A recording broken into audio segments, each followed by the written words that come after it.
Welcome to the second episode of Read, Think, Write, Speak's ClassCast podcast. I'm your host, Ryan Tibbens. Today I had the pleasure of sitting down with Esther Kim, one of my favorite former students and teachers' assistants. She's now a promising young graphic designer and businesswoman who takes commissions and freelance artwork jobs on the side. Today we talked about everything from school and education to her position as a young professional to how to learn on the job. We also address student loan debt, how that affects a person's life, school choice, and more. We really hope you enjoy this episode. If you have any questions or comments, please leave a comment below. Let us know what you like best and what you'd like to hear us do more of. And don't forget, read, think, write, speak, because no one else should do it for you. I'm Ryan Tibbens. You are? Esther Kim. And I taught you in 11th grade? Yeah.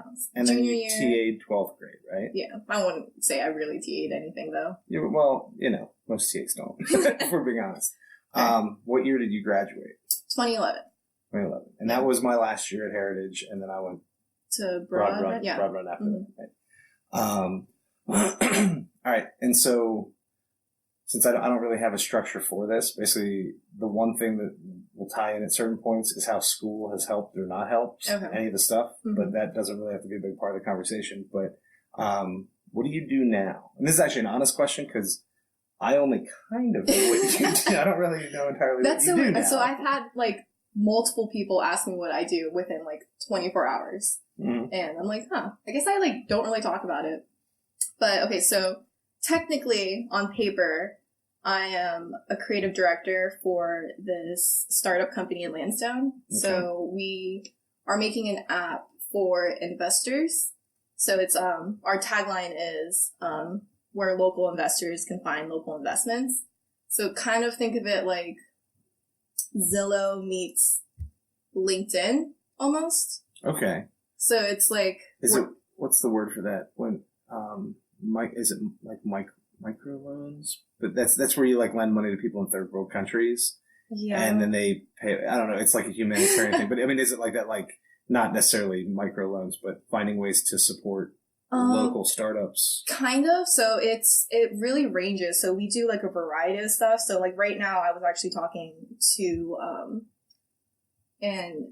a person who's looking for investments who's actually an owner of a winery. I've never even heard of this winery until recently, but there's enough of them. Yeah, there's so many. It's called Lost Creek, and they're looking for investors to invest with them so they can find or they can expand, I guess, in Leesburg. And I thought that was really cool because I was like, yo, I'm right in Leesburg too. What a small world. But so we do stuff like that, or we also help kind of the middleman issuer firm. So they kind of can go onto the site and create deals on the site so investors can invest with them, I guess. We're kind of you're Groupon for local investment kind basically. Of thing. Get in now. Yeah. Here's the deal. Exactly. Do you have to know any finance? God, no. I mean, I still don't know any finance. And if you know me at all, I don't know how to do math whatsoever. And I still use my fingers to count, and it's pretty awful. And I feel in the 3.5 years that I've been working there, I feel I should probably catch up on the finance lingo. Yeah. But it just hasn't caught on, and I'm just yo, I'm just on the creative side. Just keep me on that. So what does that mean though? Is this media art stuff? Are you doing the web design for the website, or are you actually working in the app? Yeah, so technically I'm the creative director on paper, but what I do is basically just graphic design work. Just since we're a really small startup, there's only 4 of us that work for this company. And so I do all the design aspects. So I am the UI designer, I'm the graphic designer, I do I help with marketing. So emails I send out, design random Do you do the writing for it, or you're no. the I do some format I do some writing on the website where there's random text metadata and whatnot, but I don't go out of my way to write paragraphs explaining. Right, so you're not creating content on the website. Yeah. Okay. I'm probably not the best person for that, so especially since I don't understand finance, so I'm well, yeah, that's that's tricky. I have a friend who works for an online, I don't know if it's just online. I think he started his own marketing business. I think it's in Leesburg, after years of working for somebody else. And I talked to him about this a couple of years ago. And what he said is that, they do the layouts, they do marketing, they'll do the emails, like they'll do everything. They'll make your website. Yeah. Like he runs servers where he can keep all your data and all this stuff. But he said one of the things that they actually do is like hire kids out of college or people with writing experience who are really just looking for part-time work or stay-at-home moms, and they write blog posts for other businesses. So he's like, so if you were a dentist or a chiropractor, you want people to come to your website. So one of the things we do is I forget there's a word for it, where it's marketing that doesn't look like marketing. I should probably There's know a this word for but it. I don't remember it. It's a good term, but it's, they would write, like if you look up what to do when a crown falls out of your tooth or this part of my back hurts, what do I do? He works his magic to get that dentist or chiropractor's blog post high on the Google results. So when you ask your question, I do know this word. Oh my God. Yeah. I will remember. Yeah, I'm like, I know it too. But what he said is interesting is that usually the people who he's working with want to write their own content at first, and then they realize that they don't have time to write an article about all these things or an article a week or whatever it is. So he hires these people part-time to basically ghostwrite as local business owners. So on their website, they have this blog, and he goes, if you look carefully, he goes, you can just figure out, he goes, most of these people don't do any of their own writing. I said, well, how do they know what to say? Like, they're not a chiropractor. Yeah. They're not.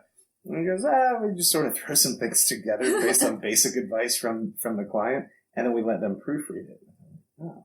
So like you could do that, but you would still have to have basic lingo. I don't know. Ever since he's told me that, anytime I hear somebody say like, oh, I do marketing or online stuff, I'm like, oh, you're doing all kinds of sneaky stuff. Like, I mean, that's basically what it is. Yeah. We're all liars. So how did you get the job, I guess? Like, what was... Okay, so ironically enough, so I went to school for media arts and animation. So, like, I have never taken a graphic design class in my entire life. Okay.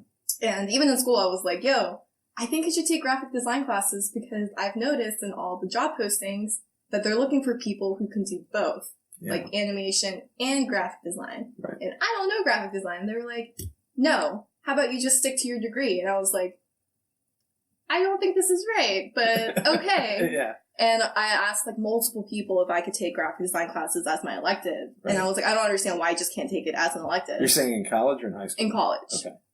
And they were like, I think you should just stick with 3D animation and modeling. And I was like, okay, but what if I have questions about graphic design? They were like, just ask a graphic design student. And I was like, cool. And my school was actually hosting a job interview for graphic designers. And I was like, you know what? I think this would be a really great opportunity to just go in for like a mock interview. Like, I'm obviously not going to get this job. Right.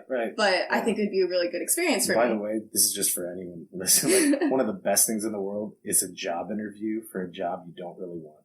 Yeah, exactly. I thought it was such a good experience. You can say anything. Yeah. You can see responses like the best thing in the world is the job interview for the job you don't want because you've got nothing to lose. Exactly. Yeah. And I was like, okay, this will be a good experience for me to just see like what professionals are looking for and how I should act in an interview. So I went in and interviewed, and it was like the weirdest like still to this day, the weirdest interview I've ever had. Till after this one. We'll see. But so I told him like straight up, I was like, I am not a graphic designer. I am focused in 3D animation and 3D modeling. And he was like, that's okay. We do stuff like that too. And I was like, really? And he was like, well, not exactly, but we do have a 3D model, which ended up, he showed me a picture of it. It's a 2D picture of a pie chart. And he's like, this is a 3D model. And I was like, that's not 3D, but okay. And, you should hire me and you'll make the difference. Yeah. And I guess he like realized that like I wasn't really in it to be a graphic designer. And then he was like really cool and like super chill. And he showed me pictures of like random Photoshop stuff that he did like in the office for fun. And I was like, wow, this is like really casual and cool. Like I thought job interviews would be like really intense and like really nerve-wracking. And at the end of the interview, I like shook his hand and I was like, that was really interesting. Like, cool. I did it. That was like my first professional interview. Yeah. And then that was like a week before I graduated. And I had sent out like maybe 100 applications for like 3D animation and modeling, like throughout the United States and in Canada and overseas. And I was like, okay, I'm totally going to get something. Something, yeah. I didn't get a single thing. And I was like, yo, I am so stressed because I did not want to be like a server for the rest of my life because I'm really socially awkward. And serving is just not good for people who are socially awkward. You did that was that all through college? Most of it? So I did it I did like service industry, junior, senior year of high school, and then all of college. Okay. And because I was a cashier for junior and senior year of high school. So, okay, I don't want to get away from your story. I want to come back to that though, just because I just talked in the previous interview, we talked about how serving like was such an important part of like learning about. Oh my God, it really is. And so like, and like being a better person. Yeah. Honestly. But like, I would derail what you're saying, but we can come back to that in a minute, just because I thought that would like, it's interesting the way that plays out for people who serve for a while. But so you were doing that. You don't want to do that. You're not getting job offers. Yeah. So places. I like hit up David because I like remember reading online, like it's really good to, like send a thank you letter afterwards. And I was like, yo, I'm like a week late. I probably should have done this like the day of or the day after, but I mean, whatever. I don't know what the etiquette is. I don't know. I read online that it was like the sooner the better. I think it's like, is it like the 3-day rule? Like a date? Like you just like that don't makes text sense. back in. Like, that makes I don't want to sense. seem too desperate, but I don't seem like too chill. Yeah, how do you time it? Yeah, so I did that like a week afterwards when I was like freaking out, and he hit me back up and he was like, oh my gosh, hey, I've been so busy. Do you actually want to, wait, what did he say he wanted me to? No, because I just immediately got the job, and he was like, yeah, do you want to work with us as like an intern? And I was like, yes, absolutely, yes, I would love to. Sure, yeah. And my first day, I like walked into the lobby and I was like, I don't know where I am.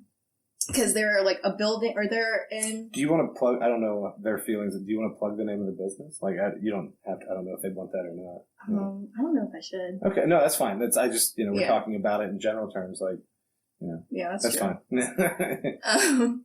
But yeah, so I like looked on the directory of the building because there's just like one small office in like this big medical building, and I was like, I don't think they're in the medical business, but whatever. Yeah.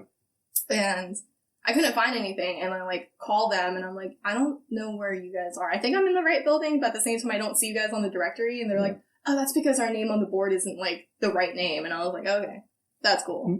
So you're like, we're for the mafia. Yeah, right. And I was like, it's a shell corporation. I was like, that's promising. Yeah. But yeah, I went up, and it was like a totally fine experience. It's just like the entire time I started working there, I was YouTubing everything. Yeah. Like, I was just constantly on Google, constantly on YouTube, just like, what is graphic design? ? And yeah, so that's how I spent like most of my day. Like, probably out of 8 hours of the day, I would spend like 5 hours Googling stuff and like doing tutorials. So, and that's the company you still work for? Yeah, so I started off as an intern. Okay. And then I got the full-time gig. And it's been 3 years? Like 3.5 years. So I started in like January of 2016, I think. Yeah. Okay. Yeah. I'm just thinking how funny that is that it's the job you didn't think you'd get and you didn't entirely want, just trying to like learn just some practice, stuff. Yeah. And then now you have the job. Could you have gotten the job without going? What school did you go to? I don't even know where The Art Institute. I would not recommend it, by the way, guys. They've got like campuses everywhere? Yeah, right? so they do, but they don't anymore because a lot of them got shut down. So like the branch that I went to got shut down. The one in DC got shut down. Okay. And then like I think 50 other campuses got shut down throughout the United States. Are they connected to like the art institutes? Like when you go like the Art Institute in Chicago, it's like an awesome museum. No, they're not connected. Like, so it's a separate entity, but it's tricky though because very convenient name. There's a lot of I feel like they lot did of credibility that comes there. Yeah. Yeah, there's no credibility in like the art industry with the art institutes. I realized because I was talking to a lot of people that are like in the same boat as me or people who were in the industry, And like I followed a lot of Facebook posts, and apparently a lot of like studios, if they see like the Art Institute listed, they're like, nah, like this applicant is not like up to par. Okay, so but you finished school there, and then that is where you got the interview through, like a job fair or something. Yeah. So would you have gotten this job if you didn't have a degree?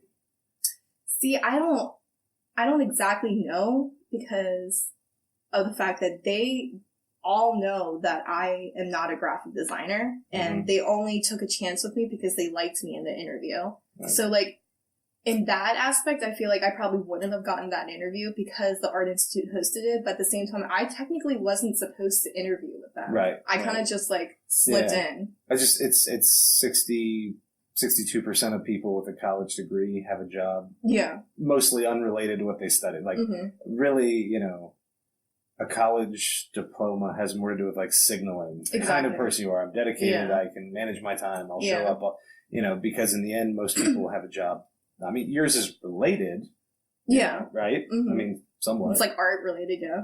It's just not the specific thing. Like, I obviously use my English degree, and, you know, but tons of people don't. So I'm just thinking, if you're spending half or more of each workday for the first however, you know, many days, weeks. Yeah. It was like a couple years that I still Google things to this day, like honestly. So do you feel like you have essentially taught yourself, like you've almost earned a graphic design degree on your own? Without a doubt, I do feel like I have learned enough to almost get a degree, but at the same time, maybe not, because I don't know like the actual lingo of everything. Right. I do with like 3D animation and modeling, but not so much with graphic design. And there are a lot of like basic foundations that I probably don't know, or like probably should know. Right. That I kind of just like skip. Okay. But yeah. So if you, not, you know, it sounds like you have a solid setup, but like if you were going to apply for another job or something, would you be more likely to pursue something in 3D modeling and 3D art, or would you stick with graphic design? I would probably have, like, if it was up to me, I would love to go into 3D modeling and animation. Right. But I'm so far behind in everything now. It's been like 3.5 years since I've really done anything like productive in that field. Right. And so, and like that field just is constantly making huge strides, like month by month. So I don't think I would be up to par with new graduates that are coming out right now. So essentially, like, your resume is going to be very important, a recommendation. Like if at some point now, 5 years, whatever, being able to have a recommendation from your boss or having a strong resume would be very important, because on the one side you have a thing that you like, that you're good at or were good at, but you're not keeping up with the advances. Yeah. And on the other side you have a thing that you're learning and getting very good at, but you don't necessarily have like formal credentials for, you know, and so you're sort of like in between two things. I mean, luckily a lot of people, that are looking for graphic designers don't really, unless I'm working for a design firm, they don't really know the logistics of everything. So when they read like media arts and animation, they kind of just think, oh, that's basically graphic design. They don't know what they're asking. Yeah, exactly. Okay. So I can probably just like slip on by with that aspect. But yeah, I mean, I technically don't have the formal training to be a graphic designer. Yeah, that's a funny running theme. Like in people I've talked to, just sort of kicking ideas around, trying to figure out like what I want to talk about if we do a podcast. And then talking with Eric in the first interview, almost every person that I talked to, you know, most of these were off recording, just sort of, you know, playing around. There's an unbelievable amount of people who are essentially like Googling their way to degrees. Yeah. Like, I'm not, you know, obviously I'm a teacher. Like, I believe school is great, or can be. It's not always great. But it really has me thinking about like, what are we doing if so many people can just look it up, you know? Yeah, I mean, for Ashley's, for my wife's company, Tiny Toes Dance LLC. But when, nice plug in. yeah. So I said, like, you got anything you want to promote? She, you know, learned a lot in her last job, but there's been a ton of just looking things up and doing reading. And she has a couple people that she can sort of talk to, but not a lot, because a lot of the people that she would talk to for advice on this stuff either do businesses different than dance for young children. So you get a few business pointers, but then you have to adapt it. Yeah. Or she would talk to other dance schools, but they're competition. And so while people are generally friendly, they're also not necessarily giving away like all the secrets. Yeah. And so they turned into a lot of reading and a lot something that in addition to Google, it's like you almost need someone to talk to. Do you have a person that you would think of as like a mentor, or like, even if not a mentor, just someone like a sounding board, like, hey, working on this thing, and like, do you have someone you reach out to? So when I first started at my job, there was this one girl who was the motion graphic designer, and at first I was like, oh my gosh, she's such a goody two-shoes. I don't think I could be friends with her, because she was always like, yes ma'am, like yes sir, and just like You're on such point. A badass. And I was just like, okay, so she's obviously a loser, and I probably can't hang out with her. And then, like, I don't even know how it started off. We just, like, randomly started chatting, even though we're, like, a cubicle away from each other. Right. And then I realized that she's hilarious, and that like, it's just a complete facade. And she's like, no, I'm, like, dark as hell, and I hate this job just as much as you do. And, like, finance is, like, soul-crushing. And I was like, oh, my God, cool. And then we just kind of, like, bonded over that. And so she went to SCAD, Savannah College of Art and Design, and that's like a really reputable school. And like I would like talk to her, and she'd be like, "Yo, I also don't know what I'm doing, and I am also Googling, but here are some websites that like I go to, and et cetera, et cetera." And I was like, "Yo, that was actually like super comforting to me, because I was like sweating bullets when I first started, because I was like, they're totally gonna notice that I'm like a complete fake." Right. And did you present yourself as like the foremost expert in graphic design? I mean, no, I totally like, did. You're like, this is not what I do, but I can do some of this. Yeah, I mean, like I told David and Abby, like my two supervisors, but I wasn't sure if they had told my CEO that, and I was like, I'm not about to be the one that is going to tell the CEO that I got hired for a job that I don't know how to do. Yeah, right. You like talk your way out of employment.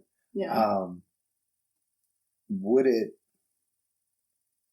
I don't know how to phrase this, would it make sense at some point for you to take those classes? Like, whether or not you pursued a full degree, like... I was actually thinking about getting certified in it. So my current supervisor, John, actually told me that I could probably take some classes at Nova, and I was like, yo, I would love that. Mm-hmm. But it's, I think currently right now, we just need to find it in our budget for me to do that, because school costs money and whatnot. And I'm not about to pay for that, because my school was a for-profit school. Mm-hmm. So I'm like $70K in debt right now.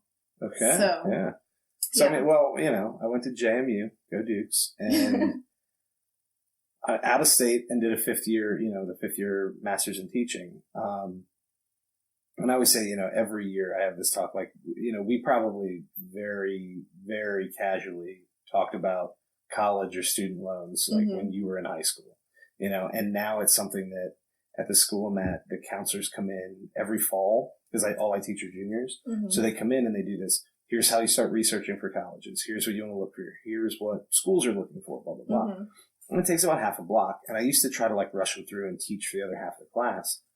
And then I have half a class and the whole, and I've realized, like, you know what? I have an opportunity. I have a captive audience that just heard informative, useful information, but also very one-sided information. Yeah. There's no discussion of why you shouldn't go to college or who shouldn't. Yeah. They mention the military, they mention trade school, but 80-90% of this is college. Mm-hmm. And they acknowledge student loans or financing. They don't really do much with it. And so I now use the other half of that class, and I basically argue for 40-45 minutes why you shouldn't go to college. I mean, I honest to God wish that we had that when I was in high school, because I went in, like, immediately after high school, I went into Nova and went to the financial aid department, and I was like, I don't know what I'm doing. Like, I want to go to school, but I don't know how I can afford it. And they didn't, like, treat me like I was a human almost. They kind of just, like, were like, okay, well, you need this form and this form and this form. We can't see you until you have them. Like your FAFSA and all that. Yeah, and I was like, okay. And then I went and got those forms, and I came back waited like 40 minutes to speak to somebody. And then when I got back over there, they were like, you also need this form. And I was like, you guys didn't tell me that. And they were like, well, that sucks. You need this form. Bye. And I was like, cool. This is like the downfall of any sort of big institution, is that for it to run efficiently, you need this bureaucracy. But like the more desks you have to stop at, or the more forms you fill out, the less happy your customers are. It was so frustrating, and I was like, okay, like this isn't cool. And then when I went over to the Art Institute just to like talk to them and like ask them like how I can afford it, since they're like for-profit school, they were so good at selling me to this school, and I was like, wow. And they were like, we'll take care of everything. Don't you worry. Just sign here, here, and here. And I was like, wow, this is so great. I feel so like amazing now. Right. And in retrospect, I really should have read everything and realized what I was getting myself into. And if I had any advice for myself, like way back in the day, like I wish I would have done a lot more research and just like looked into on the school or on how to finance school in general. Both. Okay. Because like the school itself was so like amazing. Like the first, like where was it? Where you said there was one in DC and one you went to? Yeah, one in Sterling, so it's right by the mall. Okay. Yeah, and like that really big like metal building, like right off of 28, like right before you go on to 7. It was that. I mean, it's gone. I mean, like that. The sign for it is gone. Yeah, I'm trying to think. Somebody else. Do you know anyone else? I mean, you don't have to say names necessarily, but there's someone else that I taught around your age, like at Heritage, that went there, that I remember talked a lot about it ahead of time. It wasn't you, because I know. Like, I didn't want to go to that school at all until I was like, you know what, I need to go to a school that's close by, because I was helping my mom with bills, and I was like, I don't want to go to Nova because I had such a bad experience there. And I was like, well, the Art Institute's right there, and I love art. Like, why not? Right. But I'm not entirely sure who. Do you think? Yeah, I don't know. I know for a little while, like, it was popular, but it's probably because they were selling their own stuff well. Yeah. I mean, they even came to Heritage one time and, like, talked in our art class. And I was like, oh, okay. That's cool. That's interesting. Yeah. But, I mean, granted, I really should have listened to my art teacher back then, but he was like, don't go to that school. And I was like, whatever. Yeah. Who was the art teacher there? So it was Fabian and Miss, I forgot she was a woman. She always had lipstick stains on her teeth. Sorry if you're listening. Check the mirror. But she was really sweet. I mean, like, I'm just trying to remember, like, because at this point, you know, I've gotten myself in this situation now, like, as a teacher, where up until, you know, except for the 2 years when I had kids, they always give me an extra class. And this year is the first time I didn't ask for it. Just, you know, I'm doing all this tutoring, I'm doing all this stuff, like, I'm busy, that's fine. But it's good money. But as a result, I would only have like one free period, or, you know, so I don't know, like, any of the new teachers at Broad Run. And when I think back to Heritage, I knew way more people in the building. And, like, I think people know who I am, but, like, not many people know. So I'm thinking, like, the art teacher was it Fabian? Yeah, Fabian. Tall guy? Really tall guy, like... had, like, a goatee kind of thing? And, like, a bulbous nose. Okay, and, like, I think very he actually lives around here. I see him at the grocery store maybe, like, once every 2 or 3 months. I love And I always Fabian. say hi, but I don't know if he remembers who I am. Fabian's amazing. And I couldn't remember his name, but, like, I'm like, I worked with you. But if they came into the school... You know, think about that. Who arranged them coming into the school? Yeah, exactly. So if the art teacher doesn't believe in it, like, why would you let them come in and pitch a thing if you didn't believe that was a good... Exactly. That's why I was like, okay, like, I feel like there has to be a reason why, like, Loudoun County is backing them up. So I was like, okay, I mean, they have to be reputable in some way, even if Fabian doesn't believe in them. And I was like, that's just Fabian, like, whatever. That's one person. He's very, like, old school, like, traditionalist. Right. So I was like, okay, because, like, I remember when I first started his class, he was like, you should probably get away from, like, drawing a bunch of characters all the time. Like, you should find your roots in traditional art. And I was like, how dare you say that to me? Like, do you know who I am? So I was like, really, I, like, kicked and, like, I was just like, no, I'm not. Was he right? Yeah, he was absolutely right. Was he? Absolutely right. I use this all the time, and you can tell me if this is wrong. You probably know this better than I do. I use this as an example now when I do, like, grammar unit. Like, did we do the sentence structure essay thing? I don't know. You wouldn't even remember it unless Maybe? it would ruin 2 to 3.5 weeks of your life. But you really learn punctuation and sentence structure well. But it's like this whole thing, you go through all these drafts. But what I always tell people is, good writers don't follow all these rules, but good writers know most of them, especially in modern time. Go back, and there weren't rules, 200 years ago. Everyone just winging it, But now, you have to know the rules, and then you get to break them. And so, I always show them Picasso stuff, it was very sort of, I don't even know. I mean, it's not abstract, but what do you call it when he gets, I don't know. I love Picasso. I don't have all the words for it. That's my, flaw in art history. But you see all these, really strange looking things, cool combinations of colors and cool lines. And, it looks cool, but it looks weird. And then, there's always one or two people in the room. And I know this. I expect this. And they're like, that's garbage. That doesn't look like anybody could do that. And I go, that is where you're stuck. See, because it does look that way. But I don't think just anyone could do it. In fact, I think very few people can do it well. It's really hard. There's a method to Picasso's madness, honestly, because it's every single angle in one view. Right. And no one had done that before, and it was just mind blowing to everybody. Yeah, and you're piecing these things together, and then I show, a little bit earlier where things are a little less abstract, but still, you have weird colors, it's blue, and whatever. Yeah. But then I show early stuff from when he's in his teens. And he's incredible. If you ever look at, I said, he could do all the classical stuff. Yeah. It wasn't like he was just 12 and finger painted a weird thing and people were like, oh, I like it, I'll buy it. It was no one, you have to establish credibility in a way that other people acknowledge as being credible. Mm-hmm. So Picasso could paint anything, draw anything, show him any artist from any point in history. Yeah. Give a guy a couple of weeks and he's got it, and maybe better than the original.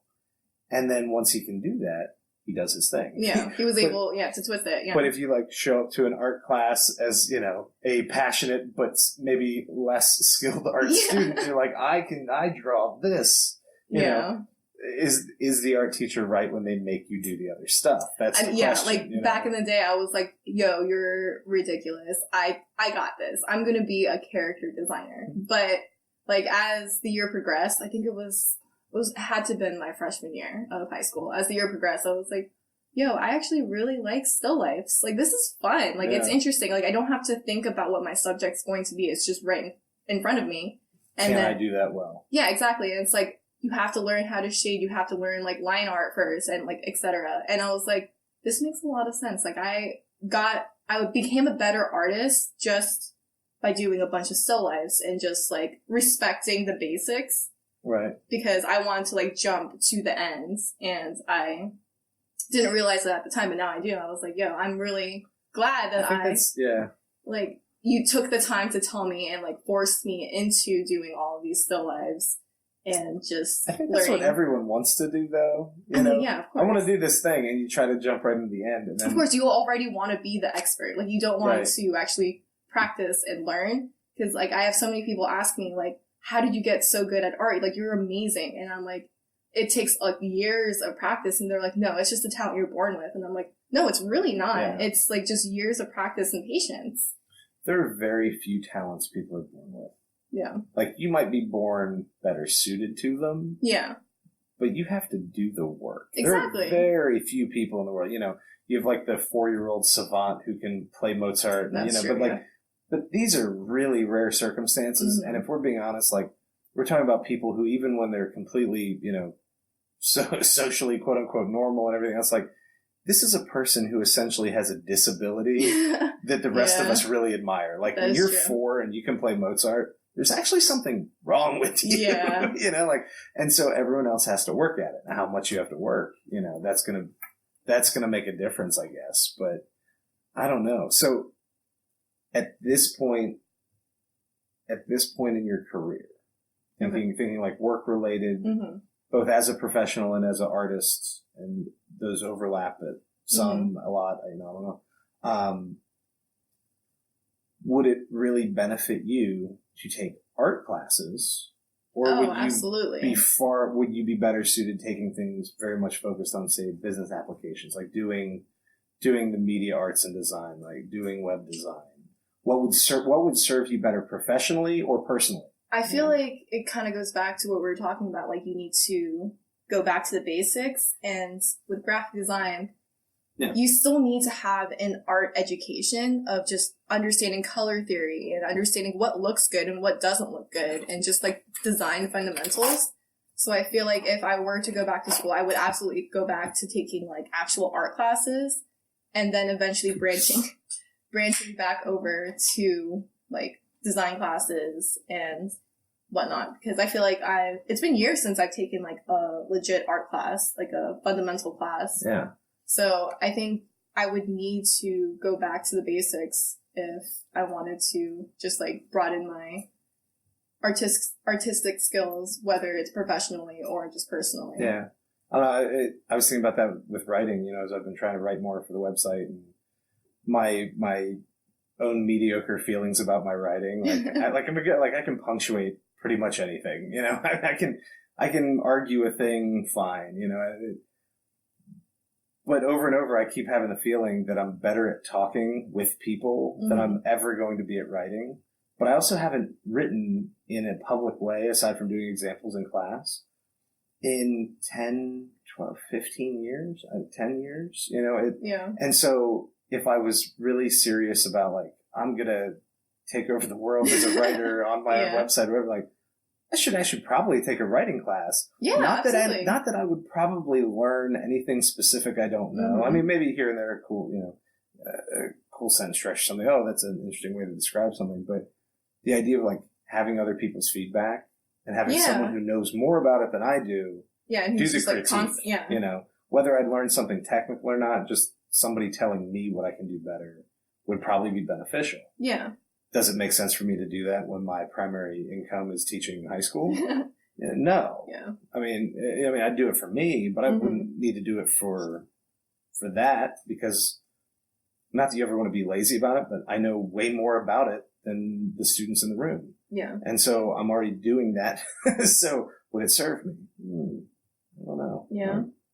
I mean, I feel like it's different for you because you're actually teaching it, you know, instead of just like out there doing it, because I feel like it's so easy to get lost in writing or lost in art because you're just so used to doing it your own way, right? That you're kind of just like, well, wait, how are other people doing it, and are people actually moving forward, and am I staying like stagnant and everything? Yeah. I feel like with teaching, I feel like you're constantly like finding new ways. I mean, I don't know if that's true, but I feel like you're probably. I feel like you should be. You know, there are a handful of things that I still do in class that you would have done in my class however many years ago that was. Yeah. So 7, 8 years, whatever. Again, I don't know math. You're so. old. You're old. Yeah. But there are a handful of things that are the same, but even the things that are same are done differently. And I think that's one of the number one things to do as a teacher is you have to keep changing, keep doing new things. We've all had teachers who they're in the second half, maybe the final quarter of their career, and you know they're just like going to a filing cabinet. Yeah, like burnt out. We go to the next folder. I make 30 copies. I hand it out. I say the same exact thing. And, I mean, don't get me wrong. I have stuff I use. I have things I say, but you have to personalize it for students, though, because like as a student, like you can tell when teachers are just like robots and just give you the same thing over and over again. It's interesting you say it that way. That's one of my concerns when every time there's a new like administrative initiative, you know, and this is where like our jobs are structured very differently, because when your boss says, you know, we're going to do this thing, you're going to do this thing, especially in a small company. You can't like hide and they don't notice, you know. In a big school system, you can hide sometimes. You can be doing all sorts of weird stuff, and that's actually one of the problems. But sometimes top-down instruction gets so specific. We're all going to do this thing. We're going to do it this way. I was in a meeting a few years ago, the first time they were pitching project-based learning, which is sort of the big new initiative in Loudon and in a lot of places. You know, and it's good. It's good in a lot of ways. But the discussion was, we're all going to do this. We're all going to use similar formats for the projects. We're all going to have the same kind of end product that goes out to the community and all the rest. And while none of it was bad, I just kept thinking, and this was the one thing I said in the meeting, and an hour after the meeting, it was the only thing I remembered from the meeting, you know, and that's probably just me being a narcissist. But it was, we were going around the room and some teachers were hesitant and some people were just rah-rah. And I said, if it's not authentic to the teacher, it'll never be authentic to the student. Yeah. Because if you forget that a big part of what you're doing is selling, like 66% of my job, 2/3 of my job is acting and selling. Like it's sales and acting, and the other third I actually have to know some content stuff. And when you ask people to do things they don't believe in, they don't do them well. Yeah, absolutely. Or they don't, and I think, this is a guess, but if I was in your position where I'm a creative person, an artist, I have all this background, and then I'm told like very clearly and specifically we're doing this thing, like it's your paycheck. Yeah. I would do it, but that would, for me, be the kind of thing that would make me want to find a new job. Yeah, like, I mean, very specific sort of guidelines. It is very soul crushing because I don't experience that a lot at my actual job, just because they give me a lot of creative freedom, just because no one else is a creative except for me there, because the marketing team basically dissolved, so it's just me, the COO, and the CEO, and like 2 salespeople. And so, like, I'm, like, literally the only creative. But, like, I also do freelance on the side. And it really sucks when, like, a client... Like, I understand when a client, like, very much has, like, a vision. Right. But it sucks when they're so stubborn on a vision because I'm like, look, that's not going to look good. Yeah. I'm going to tell you you're not going to get many, like, clicks on that. Or... not that many people are going to find that visually appealing. Right. And they're like, no, I really want this. Like, I want, like, huge bubble letters and this and this. And I'm like, yo, that's so 90s or 80s. Like, we need, like... Give me Comic Sans and a magenta background. Exactly. And I'm like, oh my god, this is terrible. That even looked bad on MySpace. What are you talking about? Like, yeah, and they're like, yeah, let's just have, like, the text, like, twist around a little bit. And I'm like, no, you're killing me. So when that happens... what's the right thing to do? Like, do you warn them and then do it, and then if it doesn't work out, just say I warned you, or do you refuse jobs? I don't ever refuse jobs because, like, why would you give up money? But, like, I always tell them, like, I refuse jobs tutoring. Well, that's fair. Because I think if a parent's asking for a thing that's unreasonable, or if the kid can't do it, or if the kid needs more help or less help or whatever it is, I'm basically all word of mouth. Like, I post stuff on Facebook, but it's word of mouth. I get a lot of emails. I get 3 emails in the last 2 days, and I have to be like, sorry, I'm busy. I can't, but that means I can never have a bad review, or at least not a serious one. Yeah. And so when talking with the parents, talking with the kid, when I get the sense that, like, they're not going to get the outcome they want, and I can't get them close, or I'm not going to be able to change their mind, I try to very politely, like, refer another tutor or explain what they should do. Not because I couldn't use the money, but because I think that damages, you know what I mean? And so like doing it artistically, like, that's purely instruction. Like, there's no I mean, I've turned down jobs because, like, they're like finance requests or, like, contract requests are just ridiculous. I've turned it down through that, but I haven't turned down a job due to, like, artistic differences. I usually give them, like, a warning and be like, hey, I recommend that we do this and this and this versus that and that and that. I'm probably, like, overthinking it. Do you do that in writing? Like, do you do that in an email? Yeah, so I usually talk to clients, like, through email or through text. Yeah. That way, I mean, to create, like... Oh, no, if I did it, like, over the phone or in person, I would be, like, shaking. I'd be like, no, I don't think we should do that. But, I mean, that's cool. Yeah, whatever you want. A little more brave when you have to try to write it down, proofread it, think about it. Exactly. And, I usually tell them, like, look, this would be better. And if they're, like, really stubborn about it, I'm like, okay, fine. Like, we'll do it your way. Yeah. But I do think this way would be better. I haven't had, like, I usually have, like, a little mock-up of what I think it should be. And if it doesn't work out, I'm like, please let me know. And then we can go forward with what I originally thought would be best for you. And more times than not, a lot of clients will come back and be like, you're right. Or that makes sense. Or they'll show their friends and family and they'll be like, it didn't really resonate with any of them. And then they'll come back and be like, can we actually do something that's, like, in between or, like, in the middle? And I'm like, fine. That makes sense. Well, yeah, I mean, in the end, they're paying you for a thing that will make them happy. And, you know, it's like when I'm helping kids with college admissions essay, that's about as close as I get to creative work in tutoring. Yeah. You know, and I tell them, like, we have 2 jobs here. I'm going to help you write an essay. You know, you're going to write it. Like, I don't do any of the writing, but I'll do all the revision, all this, I'll plan it with you, all this stuff. You're going to end up with an essay that's better than you could have done on your own, and you're going to feel better about the process. Yeah. And my kids get to go to daycare rather than get locked in a dog.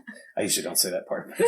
Like, I want it's there's two goals. Like, you want papers that help you get into college, and I want money. I would like my kids to go to daycare in a decent way. Yeah. And so in those cases, you know, when they say, well, this is the paper I want to write, you know, I can advise against it. And they say, that's it. And I go, in the end, all that matters is you're happy. Yeah. I want to say all that matters is you get into the college, but all that matters is that you're happy with your effort to get in. Because it's not my job to get you in. It's my job to help you feel as prepared as you can be to do your thing. Yeah. If you're doing advertising for someone, you know, while you would love for them to sell a ton and do the rest, like, the reality is you just want them to be happy with what they have. Yeah. And if it doesn't sell, then, you know, that's on them kind of deal. Yeah. And a lot of times, like, I feel like people are just so stubborn and they don't even realize that there is a better option out there. Yeah. And that they're just so set on, like, their baby, I guess. Like, they thought of this idea and they think it's so great, but they're not open to the idea of letting other people help them.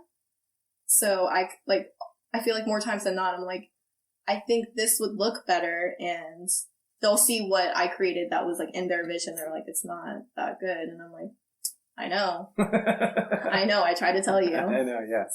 And now you can pay me to redo it. Yeah, exactly. How did you figure out, like, the business side of that stuff for freelance work? Is that just trial and error, piecing things together, or is that a lot of Googling to figure out, you know? It's kind of both. So I Googled it a lot, and I talked to Lindley a lot, the girl who I, like, talked to about, like, almost everything. And do you keep in touch with her after she left? Yeah, we talk almost every day. Nice. Yeah.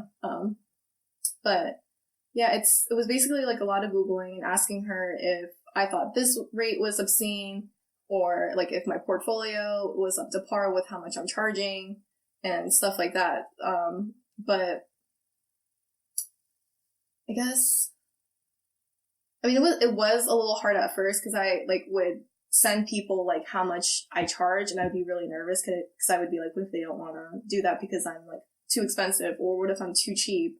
Right. Or I want to get my money's worth. And I also reached out to, like, a community of artists on Facebook, and I posted, like, an art piece that I did because I had a client who was this is a client that I had to decline ultimately because he wanted too much art in a very little time, and if I were to ever be late, I would lose all rights to my art.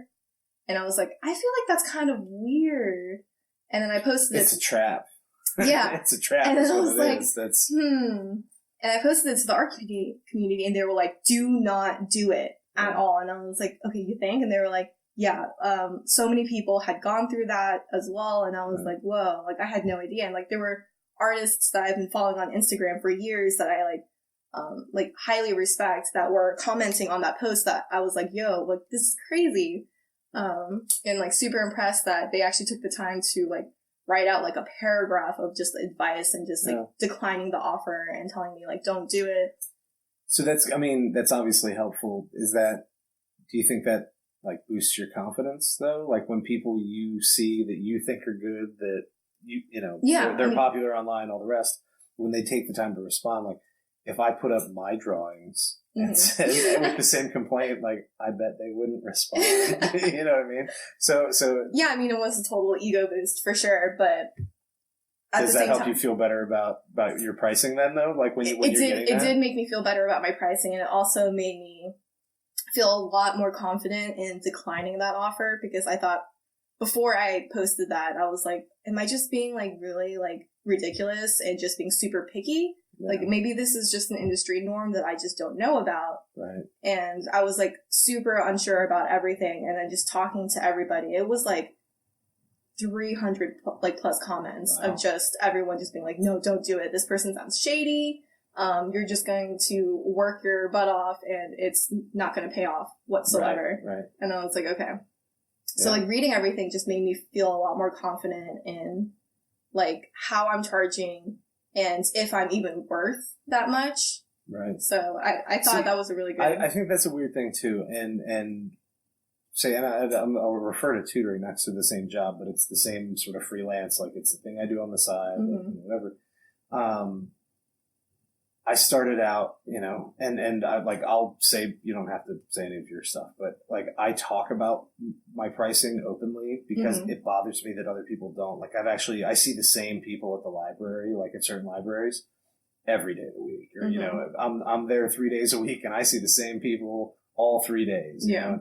And here and there, just, I'm trying to find a table or we end up sitting this, I say hi, and then I think only once has anyone else ever started a conversation. So I don't know if I'm just being weird and doing I'm not trying to force this on anyone, but we make eye contact 3 times a week. I should at least say hello at some point, but I do that and people on average are friendly, but also seem a little uncomfortable. And on the first time talking to a person, I never ask, but for the couple of people who I've talked to what do you charge? And they either, talk about how they don't have a set price, which essentially always, it sounds like they end up allowing themselves to be talked down is really what it sounds like. Or they refuse to say it, I mean, politely, just, they give this roundabout. That either. And so like I didn't used to tutor as much and I did $40 an hour. That's, seems reasonable. Totally. I agree with that one. And then I was getting a few extra requests and, 2 of the parents of kids I was tutoring, like they're paying me and they actually said within a week or 2 of each other, it was really weird. You could probably charge a little more for what you're doing.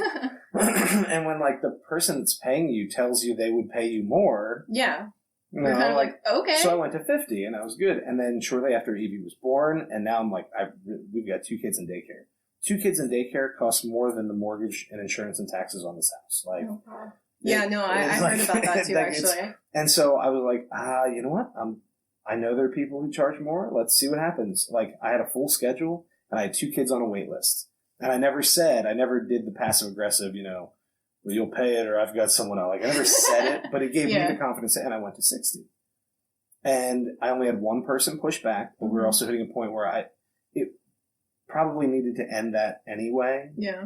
It's kind of like supply and demand, though. And the kid, and that's where I'm like, I got people waiting, and no one else even argued the littlest bit. And the one person who balked at it a little bit was also the one that I was trying to very politely offload because the kid needed a different kind of help. Okay. And the parents weren't really seeing this. And so this became this opportunity for me then to say, well, that's great. We're going to work one more time. We'll do the old rate. Done. Yeah. But like people don't talk about it, and I don't know how you learn it except trial and error. If there isn't like a better community, like you can reach out. Yeah. There isn't something like that I know of for tutoring because most people try to keep all that off the books. Yeah. And so people don't declare out loud that they're doing it. So then no one wants to talk about it. Like, did you ever take a business class? I did not. No. In college or high school? No, I did not. Do you wish you would have? Absolutely. In high school or college or both? Both. Yeah. I wish I knew the fundamentals, and then I wish because I don't know anything about, or I didn't know anything about business, so I feel like if I had known a little bit, I would have been intrigued enough to take the class in college. Right. So, but it was never really brought, I mean, obviously there were business classes in school, but it was never really explained to me, like, what exactly it was, and I was so focused on art, and I didn't really think that there was a connection between art and business. So I was like, no, I'm just going to do all of my electives in art and spend all of my extra time doing art and then just getting by on like what I need to graduate. You sort of focus on the things you're into. Yeah. And this is a piece of advice I give a lot now. I don't know, at some point just in having the college talks, and I try to keep up, at least once a year I look for like updated numbers. So when I say 62% of people who have a degree don't do it, like that was last year's number. At the oldest, it was the year before's number, Like I try to keep on, your average graduation is now almost 6 years, between 5.5 and 6 years to graduate. And like, because if I'm going to stand up there and say these things, like I need to know that that's reasonably true. And one of the things I found myself saying that I don't think I read anywhere. It just started to feel to me like if you can handle the course load and you're paying for full-time, college credits, you should double major, and the major shouldn't be the same thing. Yeah. So I would be like, do business management and do media arts and stuff. Yeah. Do English and then do human resources or public relations would be a good one. So you're double qualified. You have essentially 2 degrees for the price of one, or you at least pick a minor that you could use but isn't specifically related to the major. Yeah. Like for me, it'd be handy. Yeah, like I have an English degree with minors in secondary education and anthropology. And my anthropology, like it was almost another major. But there aren't like anthropology jobs. Yeah. The secondary education does nothing if you don't finish and get your teaching certification. So like I'm very well qualified for what I do. Yeah. I don't know. I don't know if I'm that well qualified for the other thing. I mean, a writing job, but I feel like you can charge so much more for tutoring, though. Like, as a kid, like, okay, I mean, okay, if you guys couldn't tell by my name, I am an Asian American. And growing up, I had... Which is the more Asian part? Or which is the more Asian American part? The Esther or the Kim? The Kim. Yeah. I feel like when people hear Esther, they, like, immediately imagine, like, an older African American woman. So I've been told that on multiple occasions. I used to always say like old lady, but now like I've had enough students like Esther's and Eunice's and but they're all Asian. They're so all now, Asian. That's not. Sorry, anyway, that's now my association. Yeah, but I mean, growing up from like preschool into like middle school, I was taking math tutors, English tutors, art tutors. And very briefly, like a science tutor and piano lessons on the side. And I don't exactly remember how much the piano lessons cost, but I know art classes cost $500 a month, and it was once a week. So that was like $100 like per session, and that was like an hour. They also have materials and things like that. That's true, but also with our math classes. Yeah. It was, I think it ranged from like $150 to $200 per session. And I think it was like an hour and a half. Yeah. And I mean, I know there are people who charge more. It also hits a point though where like I have to feel good about what I'm doing. That's fair, yeah. And if this is where I don't know, you know, I think I don't know really the market, target like the Asian market because you don't have to. That's I would almost all of my students are Indian or South Asian or Korean or East Asian. Nice. I mean, but like the dominant, like Korean and Indian. Yeah. And then fill in the rest of Asia and then toss in like 1 or 2 white kids. Yeah. You know? And I mean, some of that's the population of where I work and where I'm doing this, but it's also cultures that say value some of these things or that have sort of the history of doing like, what do they call them, like challenge schools or something like that, like basically school after school. Yeah, in Korea it's called hagwon. It's called what? Hagwon. Okay. Yeah, it's like a totally normal thing in Korea to go to school and then immediately go to your after school and then come home like at like 11 or midnight.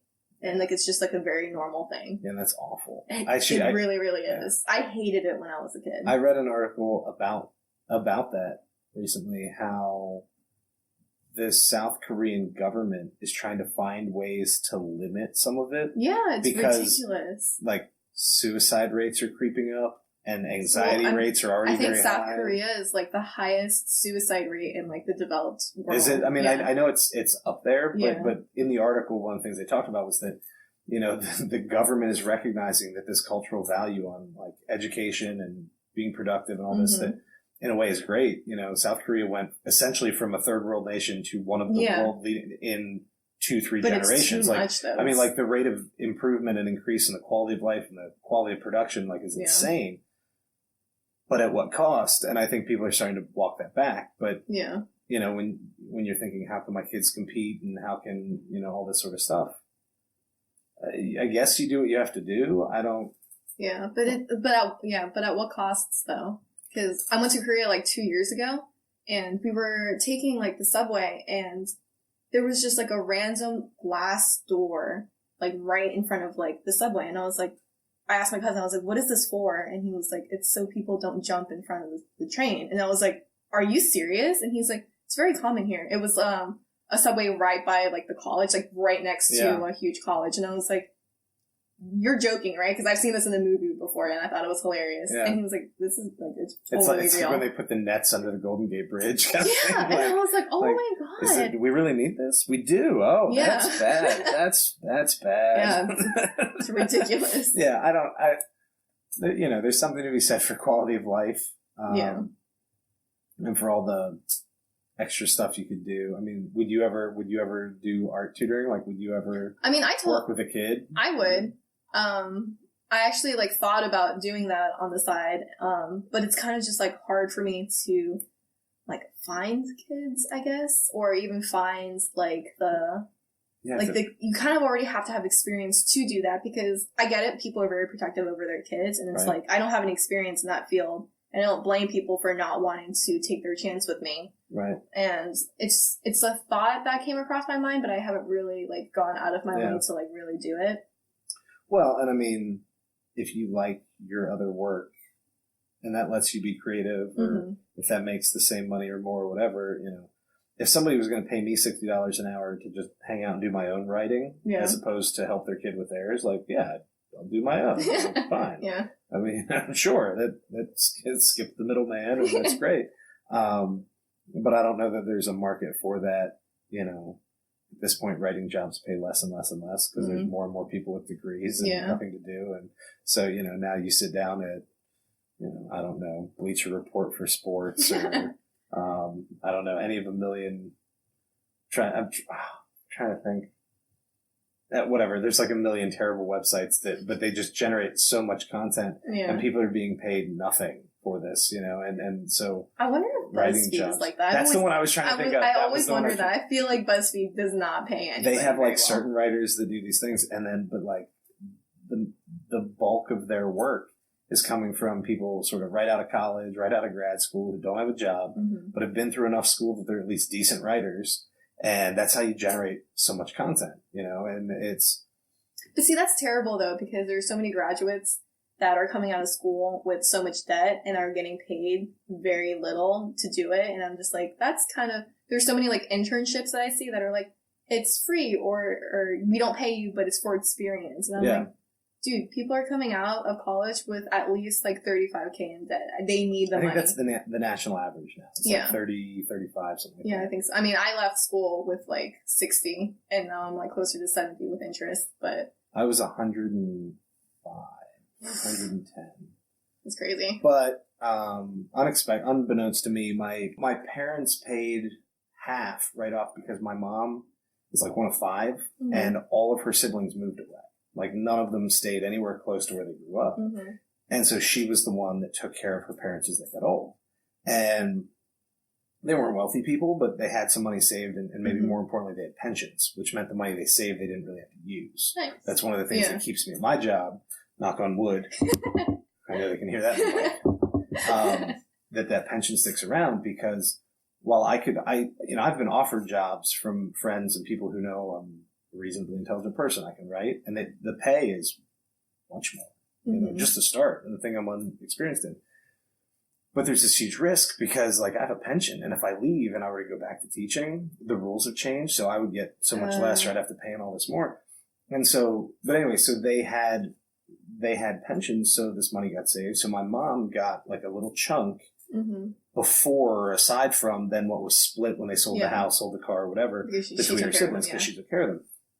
And I can never express how thankful I am for it. And the older I get, the more thankful I am, because the more I recognize what that money did for me or could have done for them. Yeah. But they basically used that, or used a big chunk of it, and paid off half of my loans. Yeah. But I was still, until recently, paying almost $400 a month, and I just paid one off because I realized the interest, I didn't realize it was a variable interest rate. I had never looked at it closely, and the interest rate had gone up.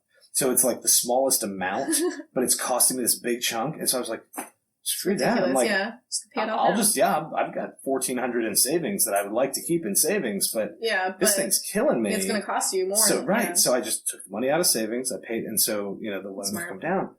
But you don't always think about that when you're entering into school. Yeah, I wish they taught more of that in school, at least in high school, because you're basically dumping all this information on an 18-year-old, and it's they don't know anything about interest or principal balance or anything. Like, how are they supposed to know I didn't know any of that, and I didn't know any of that until, like, fairly recently. Yeah. And you learn it when you have to. The problem is you really had to know it earlier. So when we say, like, for stuff like that, you learn it when you have to, you're really learning it late because you realize something's going on, and then, but now they're required. Now it's in the Commonwealth of Virginia anyway. Everyone has to take personal finance and econ, which is great because you should know these things. Mm-hmm. It's terrible because it eats up space in your schedule for electives and things you care about.